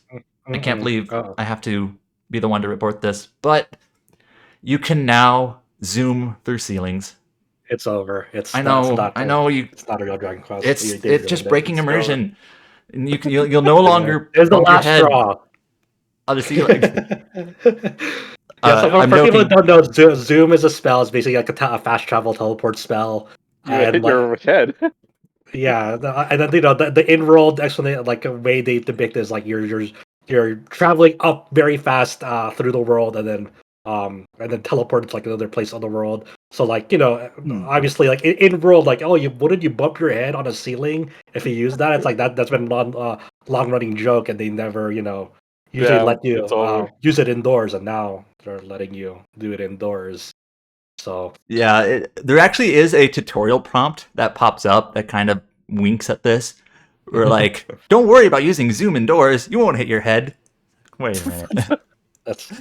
I'm joking, obviously, but I was actually relaying to a friend of mine my demo my experience with the demo, and I kind of gave them like a bulleted list of things I noticed in the demo, and one of those bullet points was like you can now zoom through ceilings, and sort of in a faux outrage sense, they were like, "No, how dare they? This is not faithful at all. They want to be faithful." Yeah. But anyways, right. That's a silly thing. It was kind of a quirky Dragon Quest thing that you couldn't zoom indoors because of that, but now you can. Otherwise, let's see here. Another key thing that they said that they didn't show was that they are including new story scenarios in this game, supervised by Yuji Horii, the creator of Dragon Quest. I've seen sort of mixed response to this. I guess for some people, they hope it to be good, supervised by Horii, who is an excellent writer and has a very certain style that Dragon Quest fans are very fond of. And Dragon Quest III being an older game in the series, its story was a little bit thin. I don't mean that too negatively, but it was a relatively basic hero's journey sort of story. But some people are eager to see what they could add to it and how it could maybe elevate the narrative and the characters and whatnot. I have no idea how this new story content will like manifest, if it's sort of like baked in and intertwined with the story that's there, or if it kind of feels more isolated and separate. I don't know, but it's there in some regard. I think it's probably trying more linked in with like Dragon Quest XI. That's my guess. Or Matt, make it more. Yeah. At least that's why I see it. Yeah, because Yeah. for those who aren't familiar, the Dragon Quest timeline is pretty loose and vague, and not all Dragon Quest games connect to each other. But Dragon Quest XI basically treats Dragon Quest III as like this sort of legendary story that happened a long, long time ago. And so there's that connection that is made there. And I'd have to revisit it and see exactly how they depict it and whatnot. So this might show the inverse in some way, or bolster it in some way. We'll see. That's definitely one of the more significant additions. There is voice acting, English and Japanese, and a bunch of different text languages. It doesn't seem to be like full voice acting in that like NPCs and like shopkeepers and stuff don't talk, but it's the few story segments that I saw in my demo were fully voiced, like full lines and everything. So that expect that. And also in battle, your characters will have little like battle chirps, like take this or whatever. So that's there. And yes, for purists, you can turn the voices off if you want. So there's a lot of options. There's also other things. There's now also an autosave that saves after every battle. Some of the locations in Dragon Quest III, at least in the older versions of it, can get pretty challenging. You could get wiped if you weren't careful. So having the autosave is kind of nice. There are 3 difficulty modes. Unlike Dragon Quest XI, you don't have to like opt into a hard difficulty mode, and there's no like modifiers. Like Dragon Quest XI had a few different modifiers you could check on and off. Like I don't remember them off the top of my head, but like less money or less experience or whatever. This game is just 3 different difficulty modes, and you can toggle them at any time. The normal difficulty mode is called Dragon Quest. The hard difficulty mode is called Draconian Quest, and it does say explicitly that you get less money and less EXP on that mode. The easy difficulty mode has a delightful name. Any guesses? Actually, you probably know what it is already. It's Draki Quest. Draki Quest, which is great. Yeah, Drakis are the little like goofy looking bats. They're kind of dumb. So they're usually an early enemy. So it like makes sense. Draki Quest is the easy mode. There's 3 different speeds in battle. The normal speed is really slow. And I don't know if that's just trying to be like faithful to the original game. I actually looked up footage of like the original Famicom game, and I swear this normal difficulty mode is still, or the normal speed mode, excuse me, is still slower than that. It's very slow. I just set it to ultra fast as soon as I could. I'm the same way when I'm playing a different game, like Honkai Star Rail. I feel the default battle speed animation is slow as molasses. It needs to be 2 times it. At least that's my take on it. I mean, I just set it to ultra fast and never look back. I mean, as long as they have that option, then no harm. Yeah, no for foul. purists, you can always have it go as slow as you want. Damn. I'd like a 1 frame per second, please. Go that slow.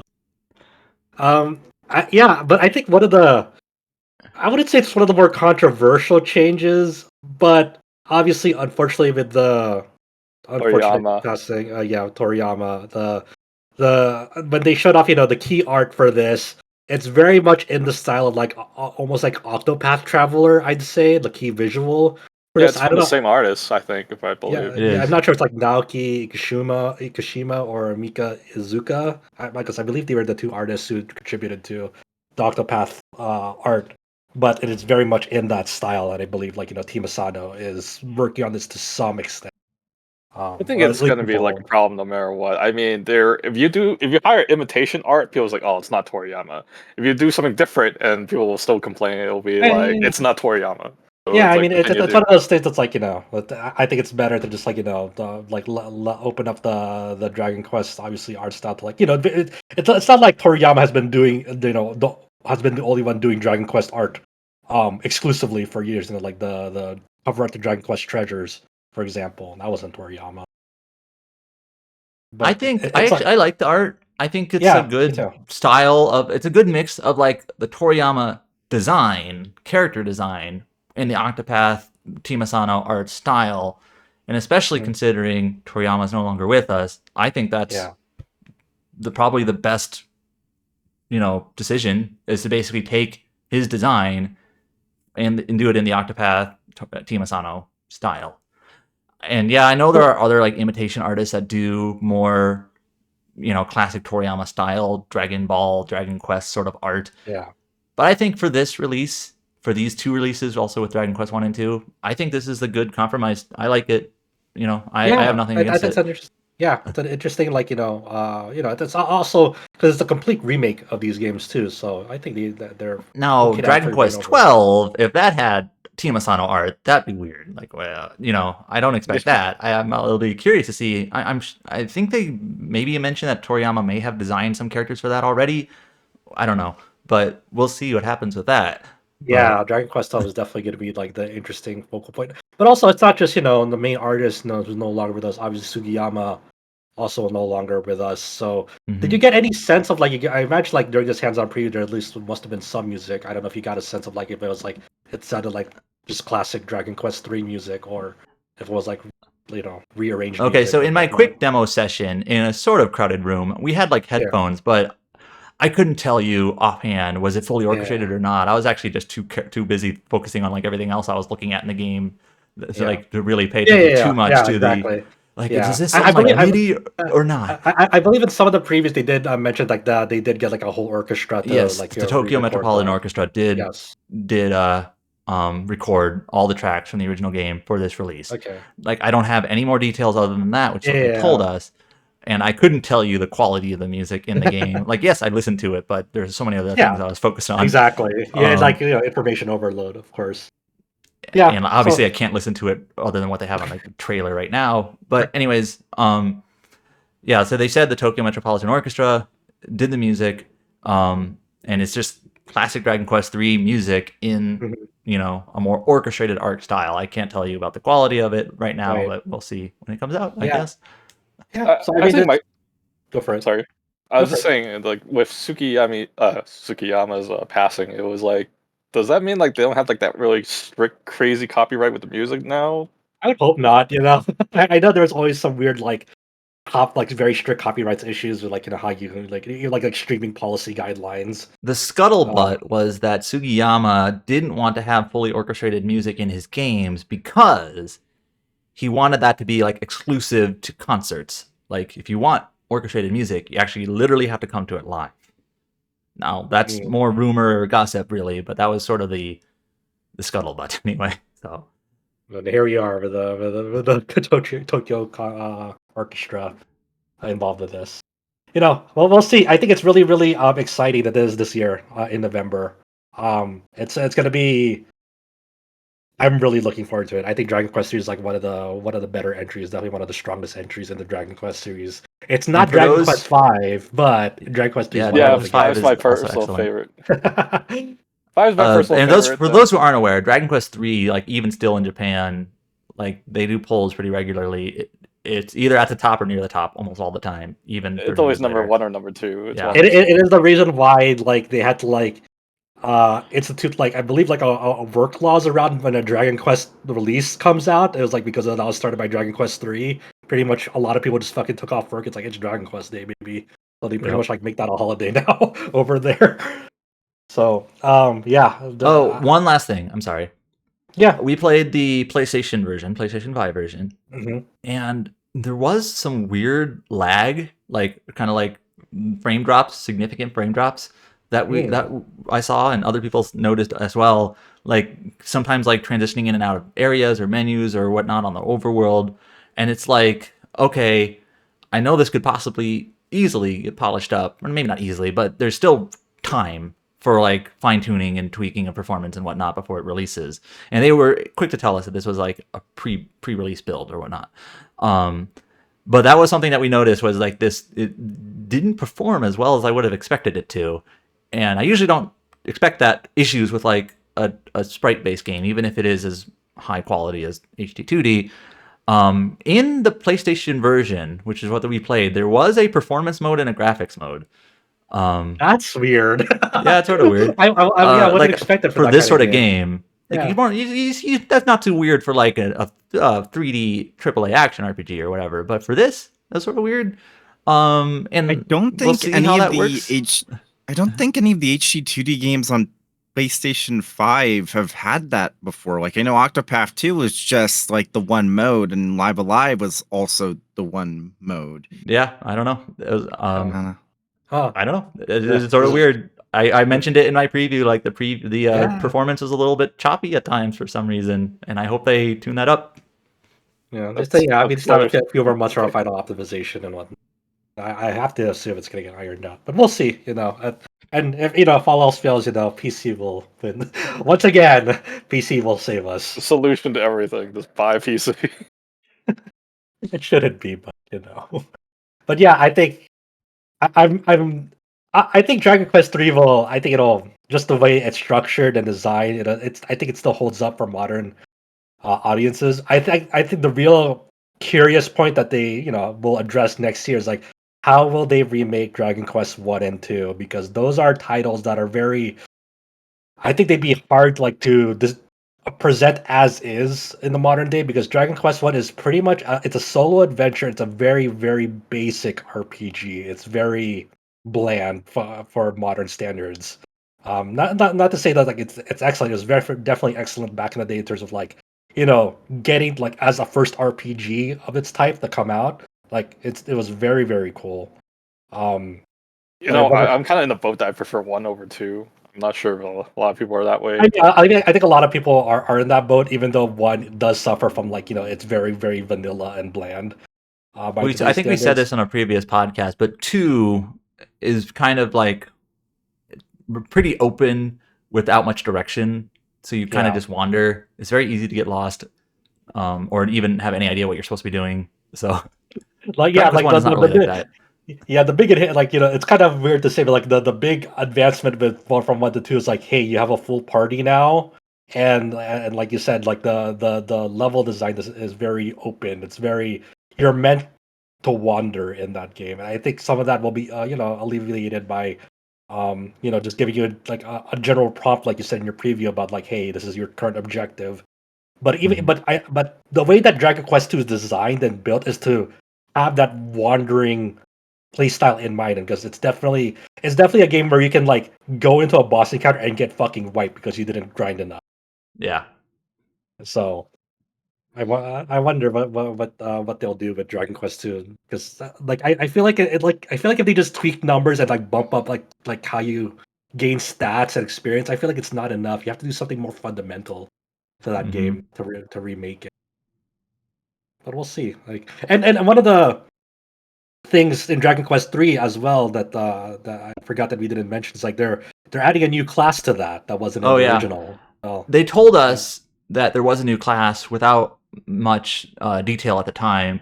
I actually have not had a chance to look into it, but I guess based on the collector's edition, which has little acrylic stands for all the classes, people have Yeah. determined that the new class is possibly some sort of like monster raising Yeah, like a monster beast like tamer master. almost. Yeah, like Yeah. I'm gonna be honest, I don't remember all the classes in Dragon Quest 3. Like it's been a while since I played it. Yeah. But Yeah. that's what people maybe more into the series than I am noticed, is that they think the new class, or at least one of the new classes, is some sort of like beast tamer type. Yeah. So that's gonna be interesting to see how that matters. But yeah, Oh yeah, that's we didn't mention it at all. Dragon Quest 3 is a class-based game, which is pretty cool. yes.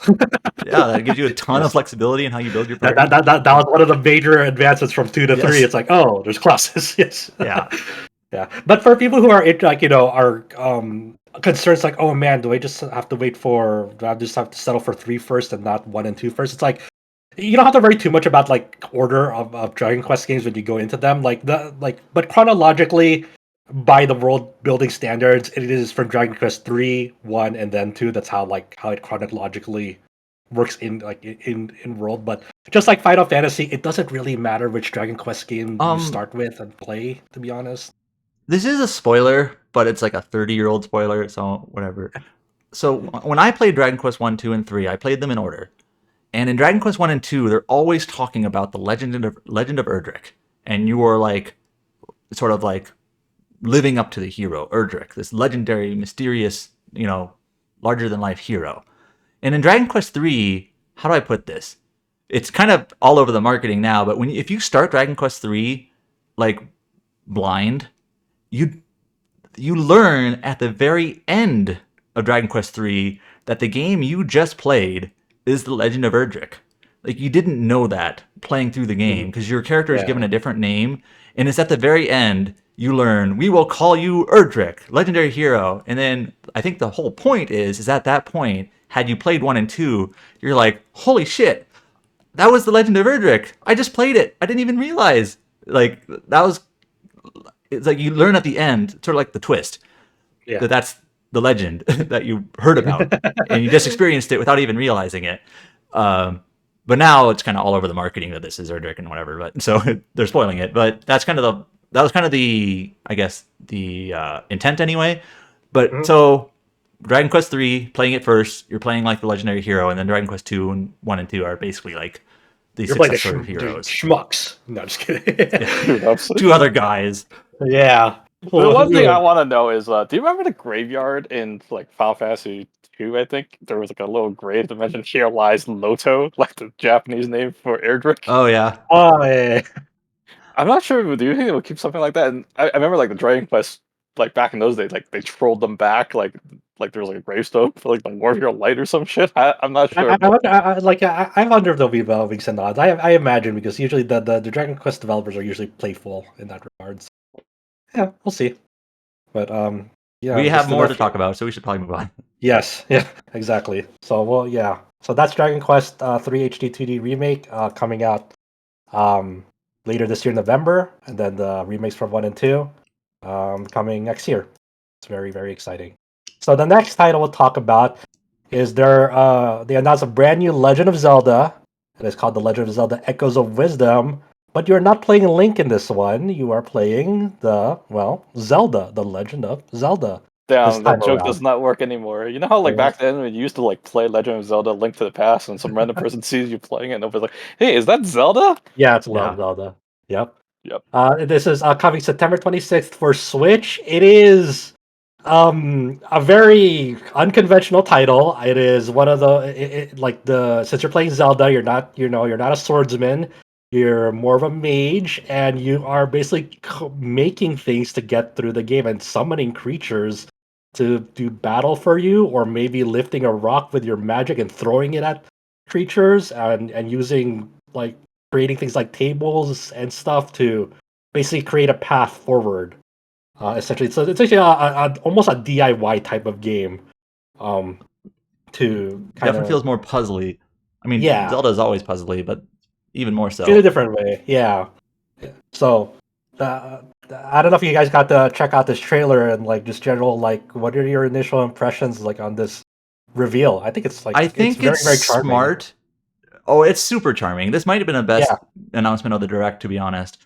Because the ability to play as Zelda in this, despite this series' long history, has been really thin. Like a couple of spin-offs and like the CDI game or whatever, like there hasn't really been a mainline game where you play as Zelda front to finish, as far as I know, as far as I can think of. And so wait, I have a question. Does the Hyrule Warriors have a playable Zelda? That was in my spin-off comment. Yes, in Hyrule Warriors you can play as Zelda. This is like a solo adventure, like, where you're playing her seemingly from start to finish. Yeah, seems like. So yeah. I kind of think it's smart to have her gameplay style be different from Link's, rather than having it being just, a new skin like of Link, and just being basically more or less the same type of game, just with a different skin. So I think that's smart, but I really hope it, like, this sort of puzzly, do-it-yourself, building tables and items and stuff design, I hope it, like, works out well. Yeah. I would hate for it to maybe be, like, kind of poorly designed or half implemented or whatever, and it just doesn't feel good, and then it's just like, I don't know, it's like the one game you have to play as Zelda has this kind of awkward design to it. So it's definitely a challenging type of game, because it reminds me of, like, in Tears of the Kingdom, and like, hey, I want to make this bridge because this bridge has broken down. Like, I had to kind of like do some weird DIY solution, like stringing logs together, to like make my dumbass wobbly bridge to get from one side to the next. It reminded me of like my time in that game. And then, obviously this game is a bit more different than that, but it is kind of interesting to see them like almost continue this DIY thought from Tears of the Kingdom. Obviously, they're using the art style that they use for the Link's Awakening remake in this one. And my primary concern with that is like the performance on that. It wasn't like, it was very inconsistent. Yeah. So The hopefully art they style iron is that so out. charming though. Oh And yes, yeah. a lot of so the good. it's very cute, and there's been a lot of cute fan art also. Oh yeah. With this Zelda. Like Yes. obviously people have made the very obvious like fan art of like Zelda about to whack an Octorok with a chair, wrestling style, of course. I can't wait for all just like the inventive fan art that people are gonna have, just like There's been a lot already. yeah, and then like with the full game, just like all the inventive solutions people will have. It's like at first I was like, oh, are they doing like more of like a Minecraft? It's like, oh no, it's like it's not really Minecraft. It's more just like kind of DIYing like things that you like encounter and going through like the environment with whatever you want to. Well, like there was this one part of the trailer where there's like these flame jets or something. I might be misremembering, but like flame jets, Yeah. shooting out of the wall, and like you can create items that kind of block the path or maybe go over them and whatnot. And I'm sure there's different solutions to various puzzles just based on your own creativity. And in that sense, it sort of feels like almost like Tears of the Kingdom style, make your Yeah. own solution puzzles, brought to this sort of 2D style new game. So I mean, it could be very, very cool. It's I hope also so, funny. anyway. It's like you can turn into a necromancer as well, because you can summon like past Yeah. creatures you defeated to like fight for you. It's like, all right. I love the look. Also, her hooded costume as well. It was Oh, like yeah. more of like a rogue Zelda. It's Well, so she's the cool. princess. She has to hide her identity. That's right. True. And people kind of make comparisons like, oh, is this like, are they using the same map from like Link's Awakening for this too? And I've already like done like one-to-one comparisons as well. Mhm. So yeah, that was a really really great reveal for that. Definitely one of the highlights for the Nintendo Direct coming late September. Another surprise reveal that they started to show with this, a brand new entry in the Mario and Luigi series, Mario and Luigi Brothership, coming November 7th for the Nintendo Switch. This is the first brand new entry in the Mario and Luigi series in 9 years. yeah, almost a decade. Yeah. I reviewed and then- Paper Jam way back when. God, that was 9 years ago. I actually liked Paper Jam more than Dream Team, which might be a hot take. Oh, I did too. I think I even reviewed it as such. I think I gave Dream Team a 7 and Paper Jam an 8. So Yeah. So this was a very very striking like reveal too, because like they have this cel shaded art style going on, and but it's still very evocative. Like Mario and Luigi have like such a very different design, and like when it comes to like the Mario and Luigi series, like almost like a more lively cartoony aura about them. So this was great. Like what did you guys think about just like what they showed? Luigi, why did you poke the beehive? Literally. Yeah. I'm not sure how Adam feels about this, but I've always been of the opinion that Superstar Saga was the best one. And the best thing I can say about like watching that trailer is, oh my god, it looks the most like Superstar Saga of any of these games since. Yeah, I mean, I agree with you. The best game is either Superstar Saga or Bowser's Inside Story. Like, I love either Bowser's one I'm Inside fine Story, with. but yeah, but both But are the really first good. one is still like really good, and it's almost Yeah. surprising that it hasn't been definitively like beat. Yeah, ever and since. the thing that gets me is that we very specifically see Rose moves that are just like the ones in Superstar Saga that we haven't seen since. It's like you can see it in the trailer. It's like very explicitly, yeah, these are just like the Bros moves that you would have done in Superstar, just slightly different. It's like, oh, thank God. Oh, thank God. I'm glad that the item like bro attacks are still there. That's neat. But I loved how the Bros moves worked very specifically in the first game, because it, like, especially like, I don't know, just there was something about it that thematically I really liked that none of the games since really kind of honed in on. I don't know. I feel like later games, especially Dream Team, got way too like cute and involved. Maybe that's an oxymoron. But like some of those like combined attacks between the two characters became like little like mini games in battle, and they just took too long, or just kind of they dragged things out. And that Dream Team alone was way too long, much longer than it needed to be. And in Yeah, the original Superstar especially- Saga, those Bros attacks were like micro games instead. It's like a little couple of button presses, and I hope they're not too drawn out. Yeah, it looks promising. That's all I'll say. I love the character designs. They absolutely have nailed the art style. Like, no notes. Like, Mhm. this is exactly what I would have wanted an HD like Mario and Luigi to look like. So It's definitely a step up from like the remake efforts on were like Yeah, I did those like the 3DS Saga games are remakes. kind of Yeah, and They this like killed Alpha this definitely like the first brand new entry like built from the ground up for like a console game. Like like if Nintendo was still doing like the dual strategy of like console plus handheld, this probably would have been on their like handheld equivalent. But just seeing this all unified with the Switch like is really cool to see and so forth. And based on like a news story that came out on Eurogamer earlier today, written by Vicky Blake. When asked by journalist Stephen Totello, who's leading the development of Brothership, Nintendo wouldn't confirm like who was exactly involved. Because obviously the original studio Alpha Dream closed down in 2019, unfortunately due to bankruptcy and so forth. But Nintendo did comment that quote unquote some of the original developers are involved with the Brothership, but wouldn't obviously specify which ones. So there is some DNA in some way, shape, or form of the original developers being involved. It's just nice to see. I've seen some people like talking about how weird it is that Nintendo has been kind of coy about developers of their games before launch, and I get where people are coming from, but I actually saw like a tweet just earlier today that really made a good point where it's like in Japan, like Nintendo's been having a lot of issues with like events being publicly targeted with like threats of violence. Oh, really? Wow. Yeah, because there was like sucks. Nintendo Live events that have actually been canceled because of that. And it might just be a case of they're being coy about it because they don't want to put a security issue. Yeah. Okay. And it's like as that soon makes as sense. someone mentioned that, it's like, okay, yeah, I'm not going to complain about this because the developers are still revealed in the credits. And if they don't want to talk about like, oh, like for all we know, that might be the reason. And yeah, I don't know. Yeah. I'm Anyways, curious who it is. I'm curious who it is. Yeah, we don't know who it is, and we'll figure it out eventually. And I kind of going back to the Zelda game, Link's Awakening remake was made by Grezzo, so it's very likely that the new game Echoes of Wisdom is also Grezzo, but it hasn't been stated outright. I'm pretty sure.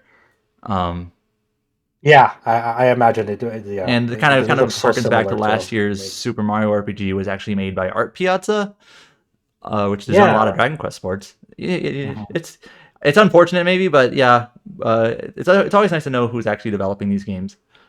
Yeah, at least they're very like at least they are usually good about like they're credited revealing well in the credits. Yeah. So at the very least, once we finish the game and see who's in the credits, then we'll know. But yeah, it was really cool to see Mario and Luigi Brothership. Good on them for making a new one after all these years. That was amazing to just see it back in action and looks fantastic. Another one that we were, all very excited for as members of RPG site. They have unveiled both Mistwalker and now published by Square Enix. Fantasian Neo Dimension is coming to consoles and PC this winter. That includes PS5, PS4, Xbox Series, Nintendo Switch, and PC. So it's just going to be finally just widely available on every modern platform outside of Apple Arcade. We were all, hotly anticipating this for years, ever since it released on Apple Arcade when we found out how amazing this game was. Again, this was our RPG of the year 2021. So I'm pretty sure, Chow, you played Fantasian, right? No, I have not. I think he's okay. So everyone in this, like if Brian was here too, literally everyone except for Chow would be able to vouch. Yeah, Fantasian is really good. You should play it. Do not be misled. You will boot up this game on your console or PC of choice, and it will say which difficulty you want to choose. you do not choose normal difficulty if you wanted to get the original experience. You choose the other one. Yeah, so they're gonna have one of the new enhancements to this is they're gonna have a difficulty selection unlike Apple Arcade, where you did it. The normal difficulty is like a more reduced difficulty. The hard one is the original difficulty where it launched in the Apple Arcade. It is, we've commented it a lot since its release, but it's like kind of like a deceptive RPG where the first part of it is like it's a pretty linear, almost basic style RPG. You're introduced to like the characters and the cast. Very PlayStation 1 Final Fantasy. Yeah. But then it opens up very much like like an FF6 at the second part of it, and that's when the difficulty is really cranked up, and you're really forced to start thinking about party compositions and items and consumables and what are your options. That's when you really have to start thinking. So you really want that original hard difficulty if you want that challenge preserved. Another thing that they're adding for this one, they're adding English and Japanese voiceovers for Fantasian Neo Dimension. So always and nice a higher resolution too. Of course. I really hope that they had higher resolution scans of the assets. Yeah. The dioramas, because it's like that was like the one main thing that I had an issue with Fantasian on like Apple TV 4K, because the dioramas were very low resolution. Yeah, you know they're beautiful, but the device that you're playing on, unfortunately, didn't. The Apple 4K actually had a hard time playing this game too, even on like the performance mode or whatever. Yeah. So, one of my wishes, I know that they're probably not doing this, but one of the things I wished came to this is that I wish they had like a gallery mode so you can like view like the dioramas that you like unlocked or seen like in a separate gallery mode, see them like really up close. I would really love that because they should be able to do it. And I mean, good. like, I don't know if they did full 3D scans of them or if they just, they probably did. So I imagine they had to. They had to done full 3D scans. That's the thing. Yeah. So it's like, that would be a neat thing. Obviously, like a sound test. Of course. Yeah, I'm super excited for this. I don't know if I'll do a full playthrough replay because like Fantasian is a surprisingly long RPG. It's like 60 hours, something like that. And they added more content, like even after part 2, I believe they added more content. They added like a post game stuff, which I never bothered to do. Post game was sort of weird in that they added like a new game plus and a post game at the same time, and it felt like balanced as if the post game was meant to come after a new game plus playthrough, where you do new game plus and all the enemy levels are higher, so your level can be higher, and then you can do post game.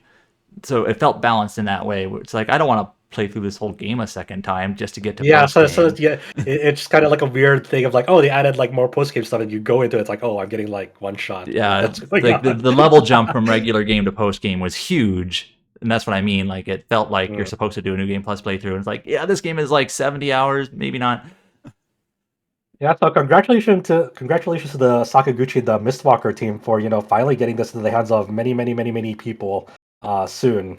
Is this the first like console Mistwalker game since like 360 era, like Blue Dragon, Last Story, Lost Odyssey? I know they were partial developer on. Unless you count the DS, I mean they had like a couple of mobile games. Terra Battle. So it's been a while. It's really fascinating though how this is like there's a direct line of how this happened, where after Fantasian released and basically Sakaguchi was like, I'm retired now, I'm going to just insert the entirety of Final Fantasy 14 into my mouth. And it's like, and Creative Studio 3 are the ones helping with the port, so it's very explicitly the whole like the main reason this is happening is because of like Sakaguchi getting addicted to 14 and then becoming friends with the 14 dev team. That's so cool. There were some rumors out there about what Yoshi P's like team, his like production team, has been working on. And this is more or less confirmed to be one of them. Fantasian release. It's also fascinating that, like, just a few days ago, there was also a trademark found for Fantasian Dark Edge. And people also... So I wouldn't be shocked if maybe they're working on a follow-up now. That'd be crazy if they are. I would love that so much. Yeah. So that's very exciting stuff, man. I can't wait to just be able to talk about this more openly with people who've played it too. I am so excited to be able to tell someone you should play Fantasian, one of the best RPGs of the last decade, and people not immediately saying no. Yeah. Yeah, I always Understandably wanted to so. play it, but I never wanted to like just sign up Apple Arcade to try it. Yeah, So. understandable. But yeah, it's so cool to see Miss Walker and Square Enix like collaborate for this. It's just a feel good story. So no specific release date yet, just coming this winter. So we'll be on the lookout once they announce a release date. We're all very excited to see this. One of the more crazy announcements out of nowhere, especially for SaGa fans. They announced a full 3D remake of Romancing Saga 2 called Romancing Saga 2: Revenge of the Seven, coming on October 24th for PS5, PS4, Switch, and PC. Why does this look like it has a much higher budget than Emerald Beyond did? Because it's the most popular Saga game in Japan for the longest time. I mean, I'm not complaining. This looks incredible, and I've already seen some people that have shown some interest in playing this have never played a Saga game before. So this might be the gateway drug to get people in on this. But that's why I think that they put in so much of the production values for this game, because it is like kind of the Saga gateway entry for like normal people. They want Josh, this to position it as that. Yes. Did you see who's developing this? Yeah, it's was it Zine? Yeah. So basically the Trial of Mana remake. Yes, the Trial of Mana people. You can sort of tell. I mean, it kind of looks similar in ways. Mm-hmm. We've kind of talked about. We were wondering what they've been doing. I know they did Paranormasight, but yeah, they're the ones. I was assuming that they were working on Visions of Mana, but this is actually pretty cool that they're if they can just be like Square Enix says, we want to make remakes or full 3D remakes team.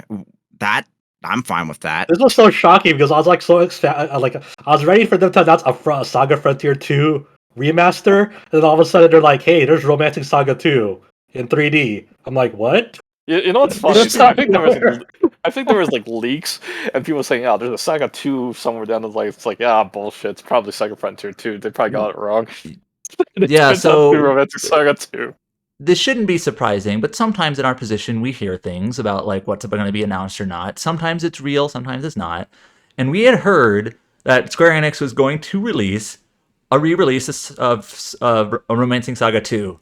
And we were like, nah, they probably mean Saga Frontier 2. They probably just got it wrong. Because, Akitoshi Kawazu has kind of mentioned that. It makes sense that it would be the next remaster they do. They're kind of going in that order.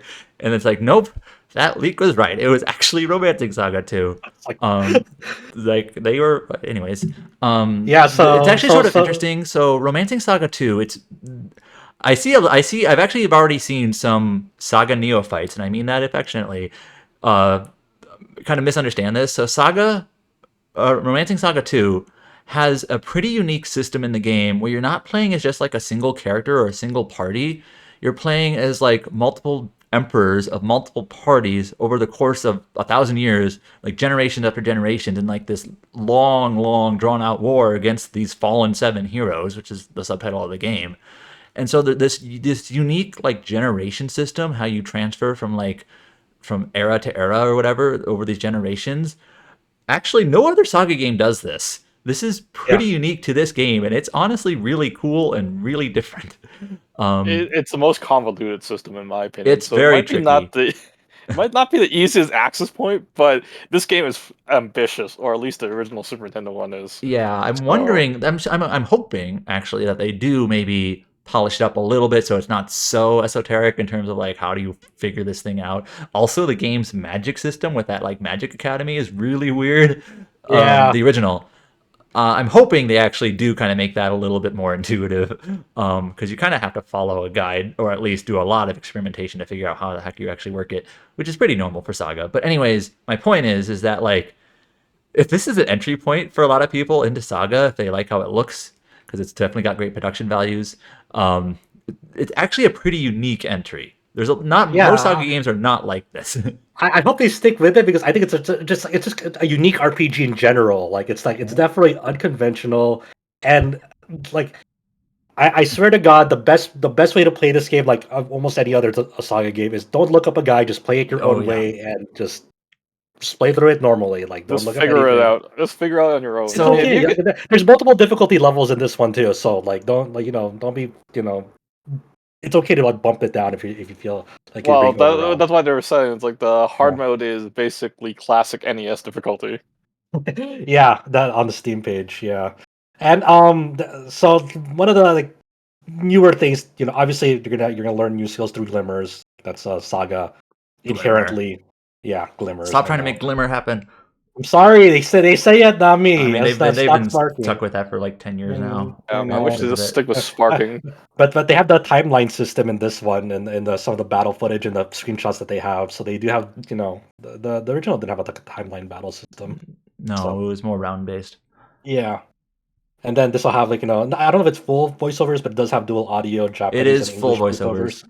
Okay, cool. Wow. Neil Broadley, who is great, he is the localization producer and also sort of like the PR guy on these games. He basically said that this game will have more full voices. I don't know if it's like 100% full voice acting, but he definitely said more than like Emerald Beyond, where it's more just like clips and quips here and there.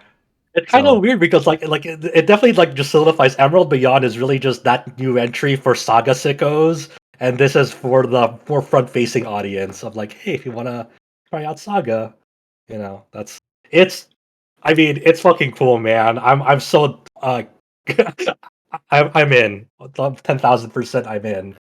Like my most anticipated game from the direct, actually. Yeah, like all the screenshots and the footage that they showed, it's like, wow, they really went all out for this in a weird way. I just wasn't expecting it at all.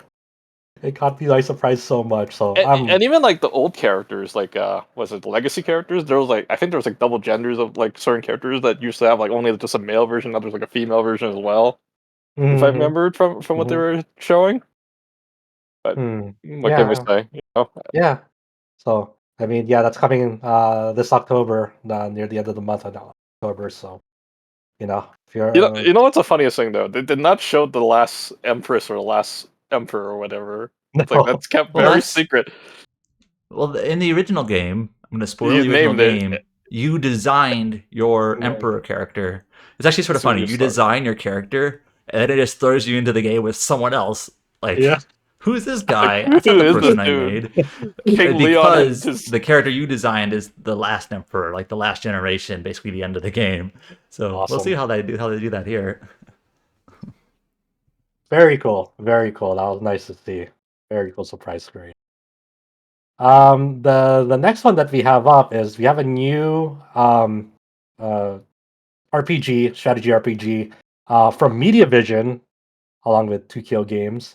The 100-line Last Defense Academy, coming to Switch and PC and sometime next year. This is from developers of Danganronpa. You have Kodaka and Uchikoshi. Remind me, 2KO Games, that is Uchikoshi's like studio? So Kodaka and Uchikoshi co-founded that studio together. Yeah. And the way that it works is they basically it keeps them separate from like Spike Chunsoft. So that's why this is being published by Aniplex, because they basically contract out the work. Well, they contract out who the publisher is. Yeah. And also, the Danganronpa series artist and Raincoat artist Rui Komatsuzaki also working on this. So of course, people see the character designs. It's like, oh, is this from the people behind Danganronpa? It's like, yes, it is. It's a very iconic art style.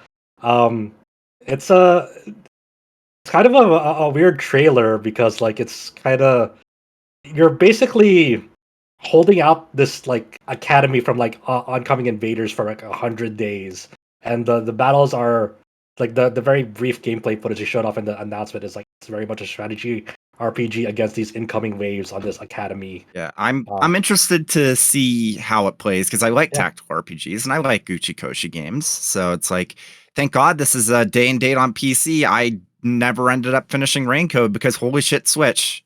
God. Yeah. So they're busy as well because not like this is just not like they also showed off gameplay footage for that mobile and PC game was Tribe 9 the other week. Yeah. So they've been busy. they've been busy. So hopefully that because they said they straight up went into debt developing this. So hopefully one of the two projects is need to stop doing that. Yeah. I feel like there has to be a better way than we ran out of money. Well, we're gonna make it back, right? Yeah. But hey, that's yet another game that Aniplex is publishing. It seems like they're becoming way more of a household name in the games industry, which is neat. Yeah. Can I skip ahead to first to the Izumi? Media Vision being on this is cool, interesting. You're always wondering. They a couple of maybe like a year ago they made the Wild Arms games way back when. They made some of the Valkyria Chronicle like sequels. They made the Digimon story games, and then they kind of went quiet for a while. I might be missing a game here and there. Maybe like a year ago, they revealed some of the projects that they were working on, sort of like on their own, maybe looking for a publisher. I don't think this is what we expected, but kind of cool to see them appear again. Yeah, they mentioned like in March of 2022 in Famitsu, they were like, we have 5 new titles in development. And I don't know exactly, I haven't been really keeping up on like what they've shown so far and what they have, but there's one of them. I'm trying to think if they showed off any other ones besides this, but it's cool that they get work, It's I'm really interested to learn more, but that's kind of like all we know so far about the 100-line Last Defense Academy. It's nice to see, Media Vision partnering up with Tokyo Games and Aniplex for this. And yeah, James, what did you want to skip to? I wanted to just skip to because it kind of relates to the Tokyo Games thing we were talking about. Tatsuya Izumi has left Nippon Ichi Software and gone freelance with a company that seems to be called 26 Works. So they worked on the Witch and 100 Night games, and I guess more applicable to us, the Labyrinth of Refrain and Labyrinth of Galeria titles for NIS in the past. I was a little bit worried about this until I looked a bit closer, and 26 Works actually seems to be a direct reference to that shared universe of Witch and 100 Nights and the Labyrinth games, and also their new Twitter account for their company. Currently, they're following 3 people, which are let me just find it really quick. The 3 people they're following is the NIS account, Tenpei Saito's account, and Takahito's account. So it's definitely seems to imply that their new company is still going to work with NIS in a similar role to like I guess how Tokyo Games worked on the second the Somnium Files, even after like Uchikoshi left Spike Chunsoft. So that it seems to be a similar situation where they're probably going to work on new stuff and also potentially license out to work on NIS properties. Pretty interesting, that they're going like like new approaches, to kind of branch out on their own, but still be affiliated on good terms with their previous. I was very, very worried for obvious reasons that meant that those series might end up in the dirt, but it seems like that's not a real concern. So it's like how Shoji Meguro branched out and became a freelancer and working on their own game, but still is obviously collaborating with Atlas, for example. So it's kind of everyone finding their own path in very interesting ways. So that's cool to see, and hopefully very interested to see what their next project is. Another surprise announcement out of nowhere for this Nintendo Direct, a direct sequel to Phantom Brave, which initially launched on the PS2. They announced Phantom Brave: The Lost Hero for PS5, PS4, Nintendo Switch, and PC next year. I don't know. I don't think anyone had this on their bingo card for this Nintendo Yeah. Direct. Even like This the original is- game is pretty conclusive with its ending too. Yeah, I would say though that this is like, thank God. I love Yeah. NIS. I love that they like do all these like unique like IPs and they try stuff differently. But if you've been paying attention to how their games have been selling within the last couple of years, they need to build up like IPs that aren't just like the Skya and I guess the Labyrinth games, because the new shit just ain't selling. The joke I've been making is that, as far as anyone can tell, I'm the only person that bought Barstow Abyss on PS5 because it never charted. Yeah, I've never heard anything about it ever since release. The only thing I heard was the marketing up until that point. Yeah. Still need to play it, but that demo like, was neat. like, look, it's great that they're like doing experimental, like just new IPs, but they really need to build up that foundation. And you know, Phantom Brave was definitely a beloved RPG from them back then. It has gotten like newer releases since then. With their most recent release of that was like on Switch a few years ago.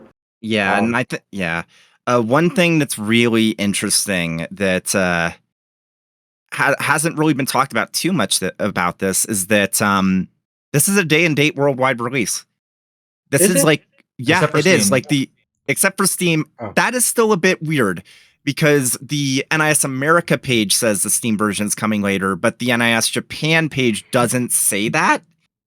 So there's a bit of inconsistency. I might actually ask them, the NIS America folks from Anime Expo, what's up with that. Yeah. But it's day and date, at least on consoles. So I mean, holy shit, that's new. That's big. Yes, that's very big. I started Yeah. Phantom Brave years ago and maybe got like 3 hours in and never got much further than that. Should probably play it now, I guess. I definitely want to. Yeah, I definitely want to replay it, especially because this is like the same main characters, the same world for this new one. I beat the original a long time ago. I do remember the story. I just remember like the thing is the gameplay is very unbalanced. It's like it's very easy, and then you don't really have any like resources like use like your super OP builds on. Really, in my opinion. At least that's how I see it does have a pretty unique system because you have like these phantoms that you bind to objects, and that you use that to fire off abilities. So there's definitely some compositions that like kind of if you're crafty with the game, you're definitely kind of breezing through it. But this is cool regardless. So it's nice to see them like when they first showed this, a lot of people understand it's like, is this another remake or a re-release of Phantom Brave? It's like, oh no, this is a that's what I thought. It'll be a remake. It's also worth noting that they're using like the 3D style now. Yes. Like that seems to be where they're going with pretty much everything on that. Like this Gaia style games that used to be all 2D art, 2D sprites. Now they're 3D. The 3D has definitely improved since this Gaia 6. For sure. But I will say one thing is I genuinely can't believe that Nintendo was okay with that footage in that direct. I genuinely can't believe they okayed that was bad. I'll take it because at least it shows off like a menu of like how a player would like play the game, what they would see in gameplay. When you can count the frames. I know. It was probably not in good shape. Very, very early footage, But you know what? I'll take it. It probably wasn't the best first showing for the game for sure, but at least it's representative of what the player will see. And hopefully, obviously, there's a lot of time for optimization until it's released.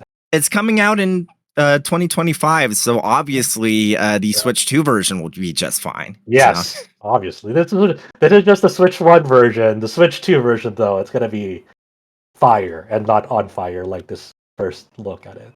Yeah. So yeah, awesome. That's Phantom Brave: The Lost Hero. Zhao, I know you're excited for this one. They announced Fairy Tail 2 for Switch, PS5, PS4, and Steam. That is coming winter 2024. Zhao, you played a Fairy Tail RPG some years ago. I don't know much about Fairy Tail. Wasn't good. That's all I remembered. So I'm confused. They say there's an action RPG. Was the one before this an action RPG also, or was that more of a turn-based RPG? It's a turn-based. It's like using kind of like more like the Atelier games kind of systems, from what I recall. and it wasn't like a really good mix. It was like it's like a very recycle asset heavy kind of game. You get what I'm saying? Is this one like different then in terms of like its battles and how what you if you saw the trailer like to me like even though they call it an action RPG, but they showed the battle footage like it looks like a turn-based RPG, but I don't know. It looks turn-based from the YouTube video I saw. It's like it looks like it more blends in with like the newer like Rise of games from the way that the command looks. But I don't know. I'm not touching it. I'm gonna avoid that. We're gonna make you touch it. That's kidding. Yeah, I don't know much about Fairy Tail except the artist has a very distinct art style because of it was built up from Fairy Tail and also from Eden Zero. But yeah, I don't know much about Fairy Tail, unfortunately. I don't know if any of us are excited for. I gather this is basically just continuation of the story. Yep.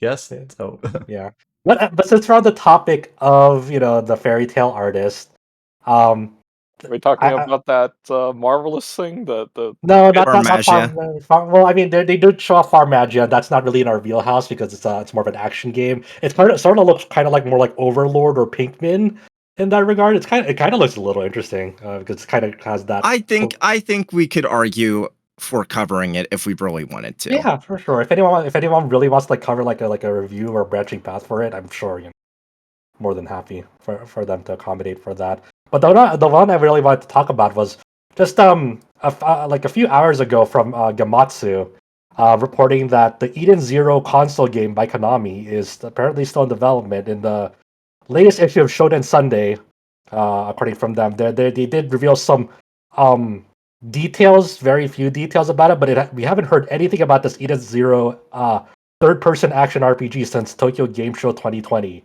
So here we are, 4 years later.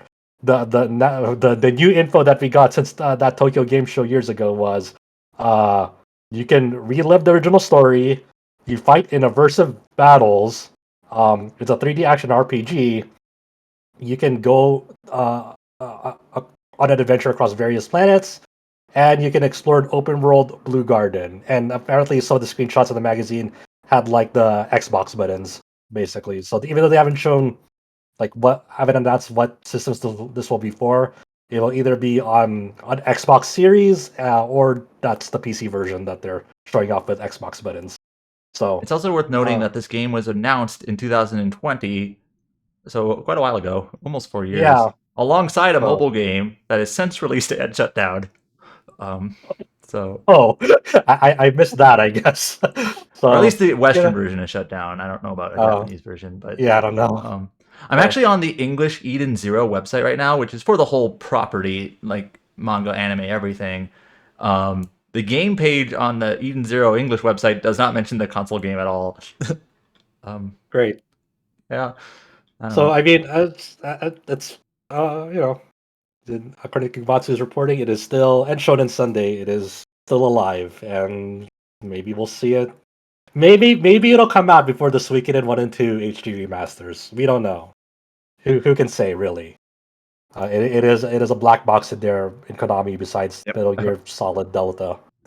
Okay, the Japanese Eden Zero game page doesn't mention the console version either. Great, awesome. And lastly, for this Nintendo Direct, even though it's not really an RPG, it's still an RP house because we do like to talk about Ace Attorney once in a while. I'm very much looking forward to this. They announced finally Ace Attorney Investigations Collection is coming to Switch, PS4, Xbox One, and PC worldwide on September 6th.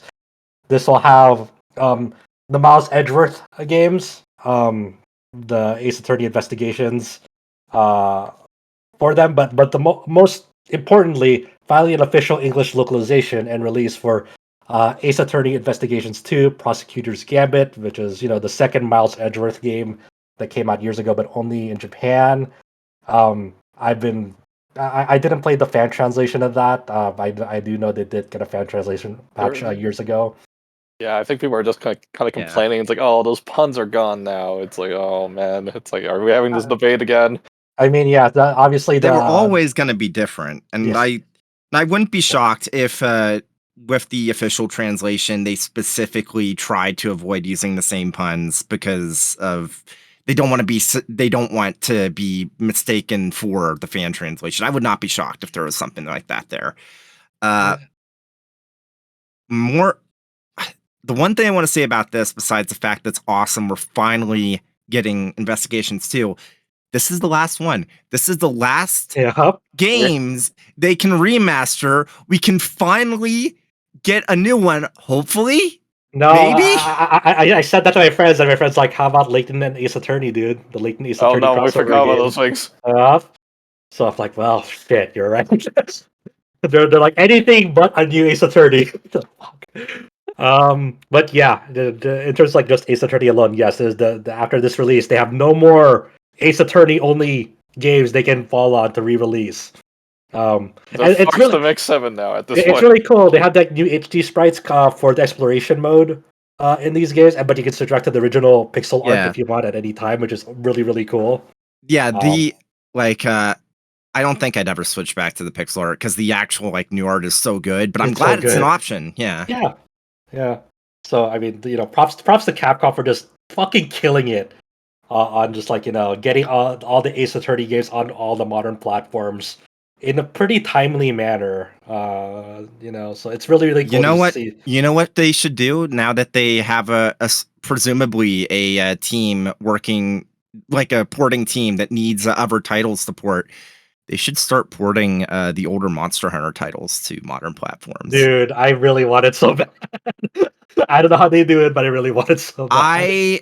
I want them to port Monster Hunter 3 Ultimate to modern platforms. If they're gonna tease us and say that hunters don't swim, at least throw us a bone. Throw us a bone. Give me a Breath of Fire collection first. I would love them to do that, but man, I don't know. I'd love it, but we'll see. But I mean, Capcom has been pretty gung ho on re-releasing older titles, especially the Marvel collection that they showed off at that Nintendo Direct. What was it like the Battle Network games? It sold was it 2 million copies? They sold a lot. They sold a lot. Yeah. It's like there's demands for these things. So absolutely. So yeah, hopefully, if they can find it in their hearts to remember Breath of Fire and pretend the real Breath of Fire 6 didn't come out and remake a new Breath of Fire. It's like here, have Breath of Fire 6. It's like I feel like that's Square Enix in a nutshell, but not Capcom. So yeah, I can't wait. I love Miles as a character. He's fascinating and amusing. So nice to see. September 6th. Later on in the week, we did get kind of an interesting release announcement. They are bringing what was previously known as Rear Sekai.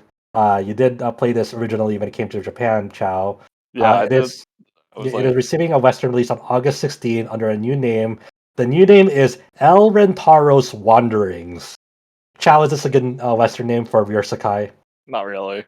It's just whatever. I don't know. But like for me, it's like, in my opinion, if you can play, what was that game? A Silent Hope? I would say that. I would say that game is more refined in every way. It has a cooler premise. It has a better gameplay system. And this is kind of like a more boosty road version of it, if you get what I'm saying. Dang, okay. So this is like I said, coming on August 16th. This is coming to Switch, and it is also getting a Steam release. The Switch release is being handled by Red Art Games. It is retailing for $39.99 USD, as well. That same price over in Europe. There'll be a 20% discount for 1 week when it launches, and then if you wanted a physical edition of it, it'll be available on October 11th through multiple retailers. But the deluxe and collector's edition are only available on the Red Art Games' online store. It does have a Steam listing as well, and according to the Steam listing, it is being handled by its original publisher, Bushiroad. And even though the press release says it'll be releasing on Steam on August 16th at that same date, on the Steam page right now, it still lists it as August 22nd for that. So I don't know what the discrepancy is there, and we'll update it if once we learn anything new for it. But just it's cool to see that this is finally getting a Western release, and for people who enjoy Rune Factory It seems to be, this game seems to be along those lines. Even though Chow's like, I don't know, but if you're aching or itching for a new Rune Factory-esque game, maybe Elrentaros Wanderings will be up your alley. I don't like I don't, saying the Western name for this. I don't like that title because the first word is jargon. It only makes sense in the series, in the game itself. And the Does this second make word, sense, wanderings Chow? word. I guess What's Elrentaros is the Elrentaros? city name, I guess. Is it? I don't remember. So I was playing in Japanese. I'm like, I don't remember much of it. I just remember like the real world is like the worst plot, and the isekai world's a little bit more interesting. But either that, it's like, yeah, Okay. I can't even remember much of the story anymore at this point. Well, there you go. Hot recommendation from Chow. So yeah, that's coming in August. Um, so that's pretty much for all the big news that happened this week. Obviously Nintendo Direct was the bulk of it. Some more small updates from the site. Kite saw that the Bandai Namco released new news for Gundam Breaker 4, showing some of the synopsis and main characters that people will encounter during that game. Some returning characters like Misa from Gundam Breaker 3, who was kind of like the main character of that. Now she's grown up, more like an office lady. They're also teasing that characters from Gundam Breaker Mobile that has since shut down will be appearing in Gundam Breaker 4.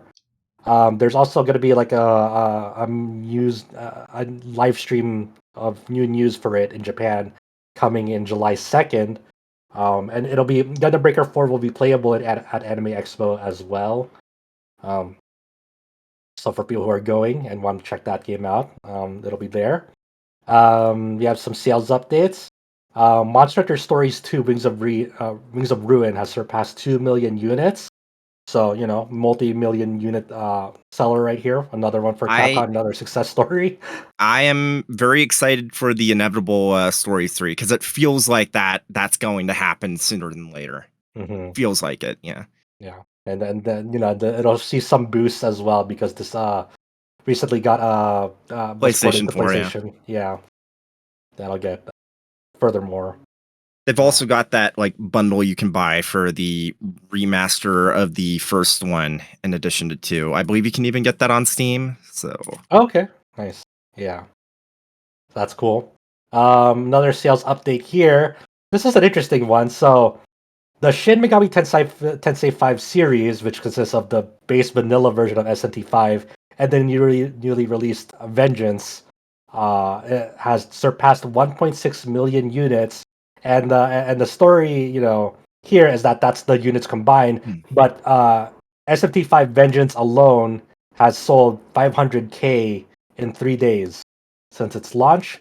So obviously, we reported previously that the original SMT5 hit 1 million units sold in April 2022, and then it has now almost reached 2 million since Vengeance has come out. So that has been selling very, very fast.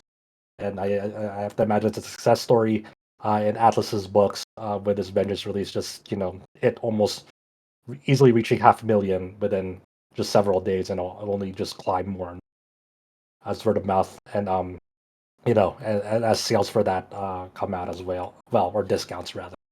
So congratulations to Atlas for just selling a shitload of SMT5 pretty much. So good on them.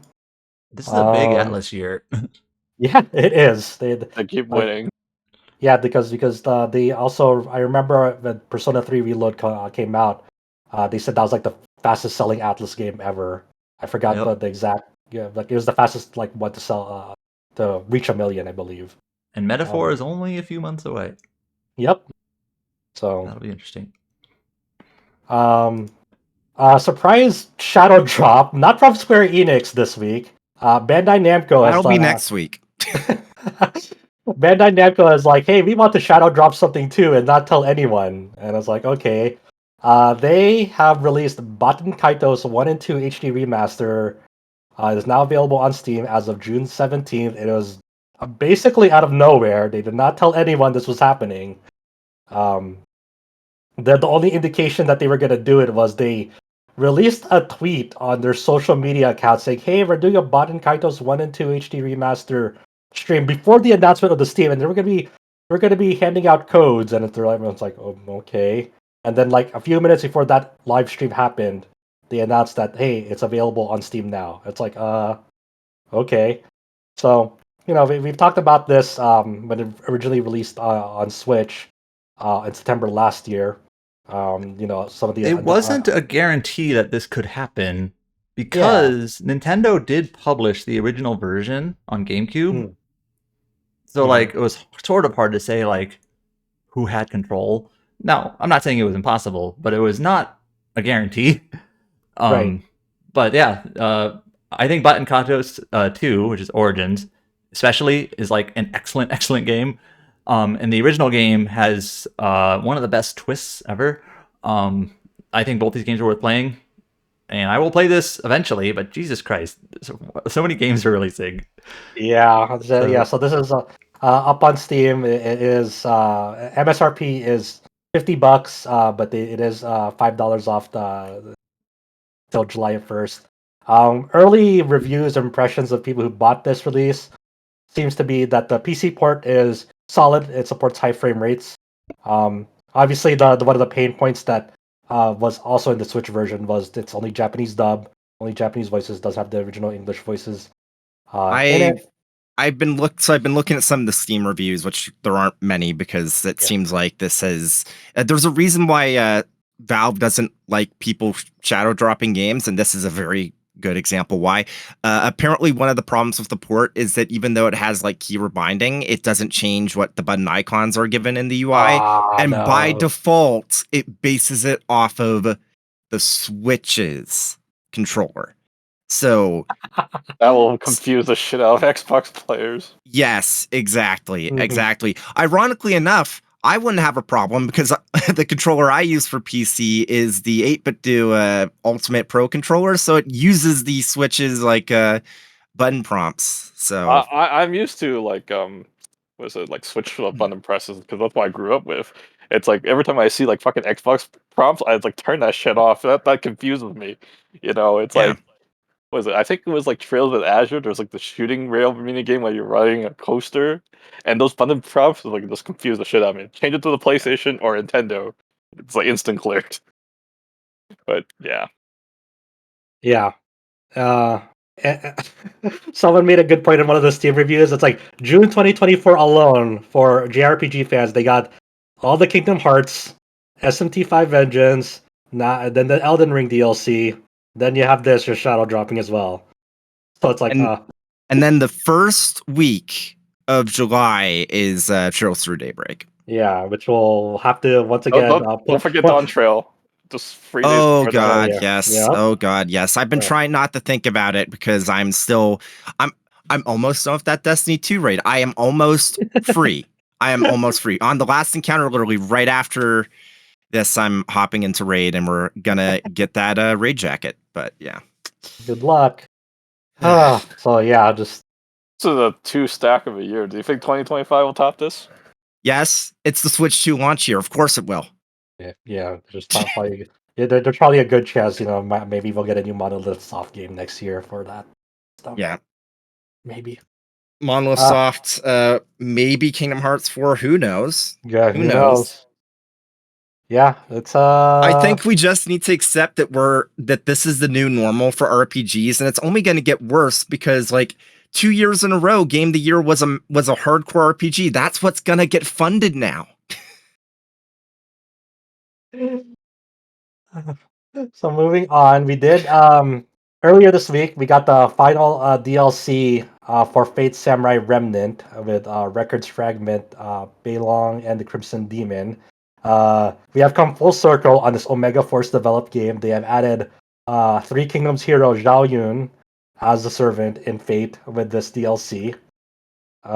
Is that like a big spoiler because you'll be like trying to keep like the servant's name hidden, but then again it's like, how can you tell people to buy this hero if they don't tell you? They already mentioned in the marketing, man. So look, if they mention in the marketing, and it's all fair game. So not my fault. There's another unidentified servant as part of this DLC. I actually don't know. So yeah, so with this is the final DLC, planned DLC coming to Fate Samurai Remnant. The decent support, post game support. I haven't played any of them. I don't know if I will, but I might eventually circle back to it. But we'll see. I didn't have a strong impression of the DLC lineup for that. And then we have, oh god, this came out of nowhere. So out of nowhere, Adam earlier this week is like, hey, check this game out. It is an action RPG called Meifumado. It is coming to Steam on July 18. It is like a post-apocalyptic side-scroller action RPG. It looks fucking sick. Based on the launch date trailer, it's like a very nice pixel art, very very elaborate like animations for like its battles. But one thing I learned about this title was like they had a Kickstarter in 2022 that was pretty successful. I didn't get through all its stretch goals, but it did get funded. But eventually, like they kind of fell off the map in terms of their communication, at least on their social media, up until just very recently. So I just assumed that the developers have just been kind of silently working on it, and now they're ready to like just release the game, very very soon on July 18th. I'm very very excited to actually see what the final full release of this shapes up to be. It looks really really promising. It's just like another unexpected game to like just park on my calendar. It's like, oh man, Yeah. oh man. I still need to like I wish I had the time to actually check out Scars of Mars full release because I really like that demo, but it's like it's one of those things with Dawn Trail coming up and finishing up. It's too many games, man. Too many games. Yeah. So I definitely want to hopefully around the sometime next month I do have like some spare time for Meifumado because it looks fucking insane and like I just don't know what to make of it. It's very exciting. Nice to see there's just like a put on a radar out of nowhere. Here we are. Free to play MMO Throne and Liberty is launching on September 17th worldwide for PS5, Xbox Series, and PC. It is developed by NCSoft and being published with the help of Amazon Games. This has been in the development for quite some time, with like between closed and I don't know if it ever had an open beta test, but definitely has had closed beta tests in other regions. I don't know too much about it. Do you know any much more about it? I think Adam? each of us, James and I, have played it once. I think I played it at the most recent Summer Game Fest, and I think you played it the year before. Yeah, I'll be honest. I just played it. I played one dungeon, like cooperative dungeon in the game, at Summer Game Fest as our demo, and it was like, this seems okay. Like this is a dungeon. There's a boss. The boss has a mechanic that you have to be aware of to beat it. And in my case, the boss basically caused like a flame like wall, or I guess I should say a flame floor that you had to basically douse with like water at certain spots in the like the boss arena. But it kind of just felt like a solid enough MMO dungeon. It was really hard to get a grasp on the game. Yeah, for people who are interested, Amazon Games is holding an open beta for Throne and Liberty from July 18th to July 23, and then you can go up to the Throne and Liberty site and sign up for the open beta if you're interested in giving it a shot before making a decision whether you want to commit time into it or not. Just get a taste of the game with this open beta. So I don't know, so they're offering that. But other than that, I don't have a strong. Yeah, it's really hard to kind of preview an MMO. Like even when I previewed like Dawn Trail, I was like, yeah, this is neat, but also it's like most of what I would be interested in that would be later. And I feel like a lot of MMO players are the same. If you're actually into MMOs, like really playing MMOs, the stuff you care about is never going to be in a preview. Never going to be in a preview. So Yeah. Doing previews for MMOs must be really tough. I just remember my conversation with Adam when he was checking out that New World thing at SGF, and he was like it was a mess. Like, okay. Yeah. Yeah, so that was definitely one of the more interesting MMO previews that I got to hear from you. So you're just like, this is really weird. Why would they do this? Uh, this one is pretty cool. CyberConnect 2. They have been, they haven't been secretive about having Fuga Melodies of Steel be a trilogy. So, obviously with the release of Fuga Melodies of Steel 2, we were wondering, okay, when are we gonna see the third one? Are they gonna release a game before the third one? But here they are. They're gonna unveil Fuga Melodies of Steel 3 at Anthrocon 2024 that starts on July 4th. It's really funny because like a couple of months ago, they had actually said something that implied it, and I think it was on my old Twitter account that I made the connection there. But yeah, it's like they said, we're going to have an announcement in the summer about the future of the Fuga series, and it's like, oh, that's probably going to be at Anthrocon, because their panels last year, like they had the Anthrocon panel, and that was basically a repeat of it at Anime Expo. So yeah, they usually have a presence at Anthrocon, like especially like Fuga. Specifically, CyberConnect 2 actually announced that they're going to have panels at Anthrocon, at Anime Expo, and Japan Expo, which is in France. They're having basically panels for various things at all three of those expos, including stuff like how is it to be a foreigner working in Japan, because they have a few non-Japanese people working on their games there. But also, it just so happens that Anthrocon takes place first, so that is actually where it's going to be revealed. And a lot of people took delight or amusement at this, that like this video game is they're not shy about it. They're very catering to that audience, the furry audience, and like they're just going to show it at the furry convention. Yeah. I'm not trying to be dismissive, I promise. It's just worth showing it. That is just that's where the audience and the alignment comes in. It's totally fine. So yeah, it's cool to see. Like, definitely interested to see like what they have in store for Melodies of Steel 3, because I think one of the pain points for like a lot of players of Melodies of Steel 2, besides this, like, for a lot of players it just kind of felt more of the same, and I think people wanted a more that was bigger. That was basically my takeaway. It's like it's in a really vacuum, good. It's a better game, but it also feels like very, very iterative. Yeah, it's like, and even my review at the time is like, this is a great game, but it's also maybe a little bit too iterative. So I hope that 3 is pretty different. But yeah, I don't know. I'll be interviewing Miyazaki at CyberConnect 2 again at Anime Expo this year. So it's like, so he's always there. So, but hopefully we get more updates of like hopefully they share more details of like their other projects. Because the last time we heard of the other.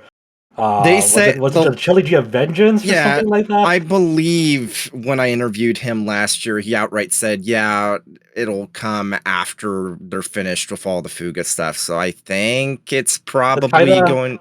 Yeah, it's kind of weird that they prioritize the Fuga trilogy before those ones.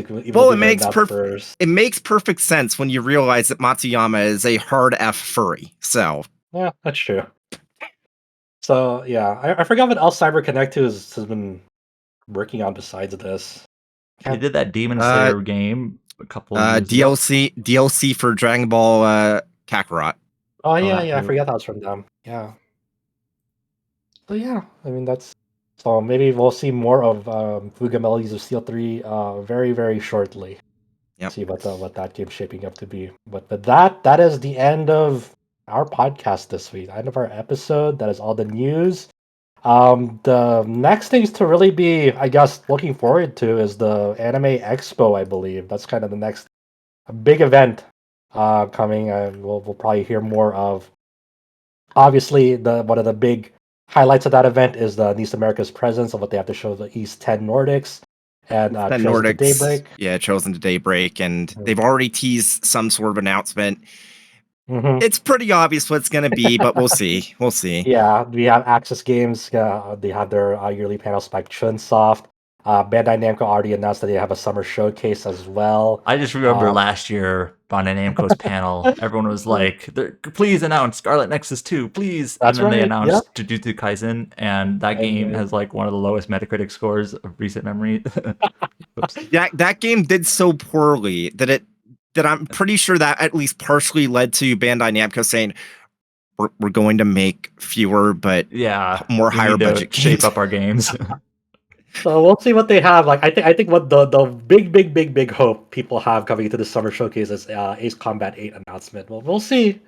I don't know. I'm still betting it all on Scarlet Nexus 2, obviously, and a new SRW game, obviously. On a Getting new an Code announcement. Vein. Yeah, I'll take a Scarlet Nexus over a new Code Vein, but but Code Vein does have its fans. I probably need to play more Code Vein. Yeah. But yeah, we'll see. There's some the Sega's going to be there at Anime Expo, so we'll see what they have in store for Oh, that. right. This week. Well, I mean, next week, the new Monkey Ball is coming out. I'm actually That's interested in right. that because Yes. everything I heard from people that tried it at Summer Game Fest is like, oh yeah, it feels like the GameCube games, which is the one thing you can say about a Monkey Ball game to get me interested. That's a ringing endorsement right there. Yeah. Yeah.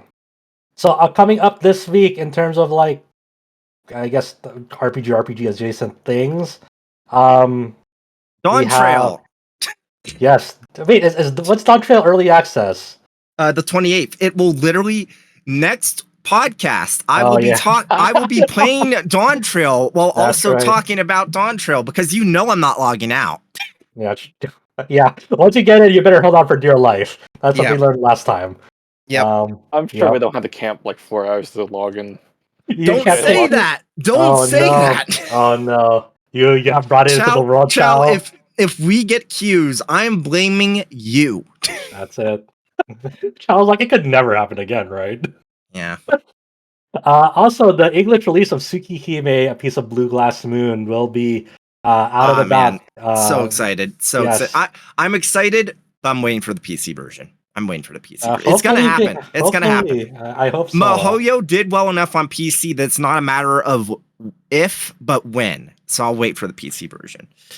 We'll see. So yeah, maybe we'll have more to talk about on that next week. We'll see. And yeah, other than that, after next week, it'll be full speed ahead on the Anime Expo news and announcements that's coming out there. I do not have the luxury of sleep. I'm sorry. Godspeed between your Dawn Trail and then Anime Expo very shortly after Dawn Trail. Once I'm done with the Destiny 2 raid, I have to write that review. So. Yep. So yeah, there's gonna be a lot of things going on here behind the scenes. But until then, thank you for listening to the podcast. You can find us over at rpgsite.net. You can find us on X/Twitter at rpgsite. You can find us on facebook.com/rpgsite.net. You can find our podcast episodes up on YouTube at youtube.com/rpgsite.net. Go follow us and catch us on your favorite podcast apps. And as always, we have a very, very active Discord community that talks about RPGs, loves RPGs, and loves scrolling up Gunpla, Japanese yen deflation, and It's all that about good to stuff. hit 160 yen to the dollar. That's crazy. Yeah, That's crazy. Support your stuff now. When I'm in Japan for TGS, I'll buy Zelda there. It'll be like $40. It'll be great. It'll be great. So yeah, and definitely there's some talk about Metroid Prime 4 and Hunters there recently too because of Nintendo Direct. So yeah, it's been a lot going on. So catch us there over at discord.gg/RPG site. And yeah, thank you so much, Adam, James, and Chow for joining me on this episode of the podcast. And we'll catch each other next week. You're still not gone next week for our Anime Expo, right, James? No, I'm not. Okay. Yeah. So you'll be here for Anyways. Dawn Trail updates.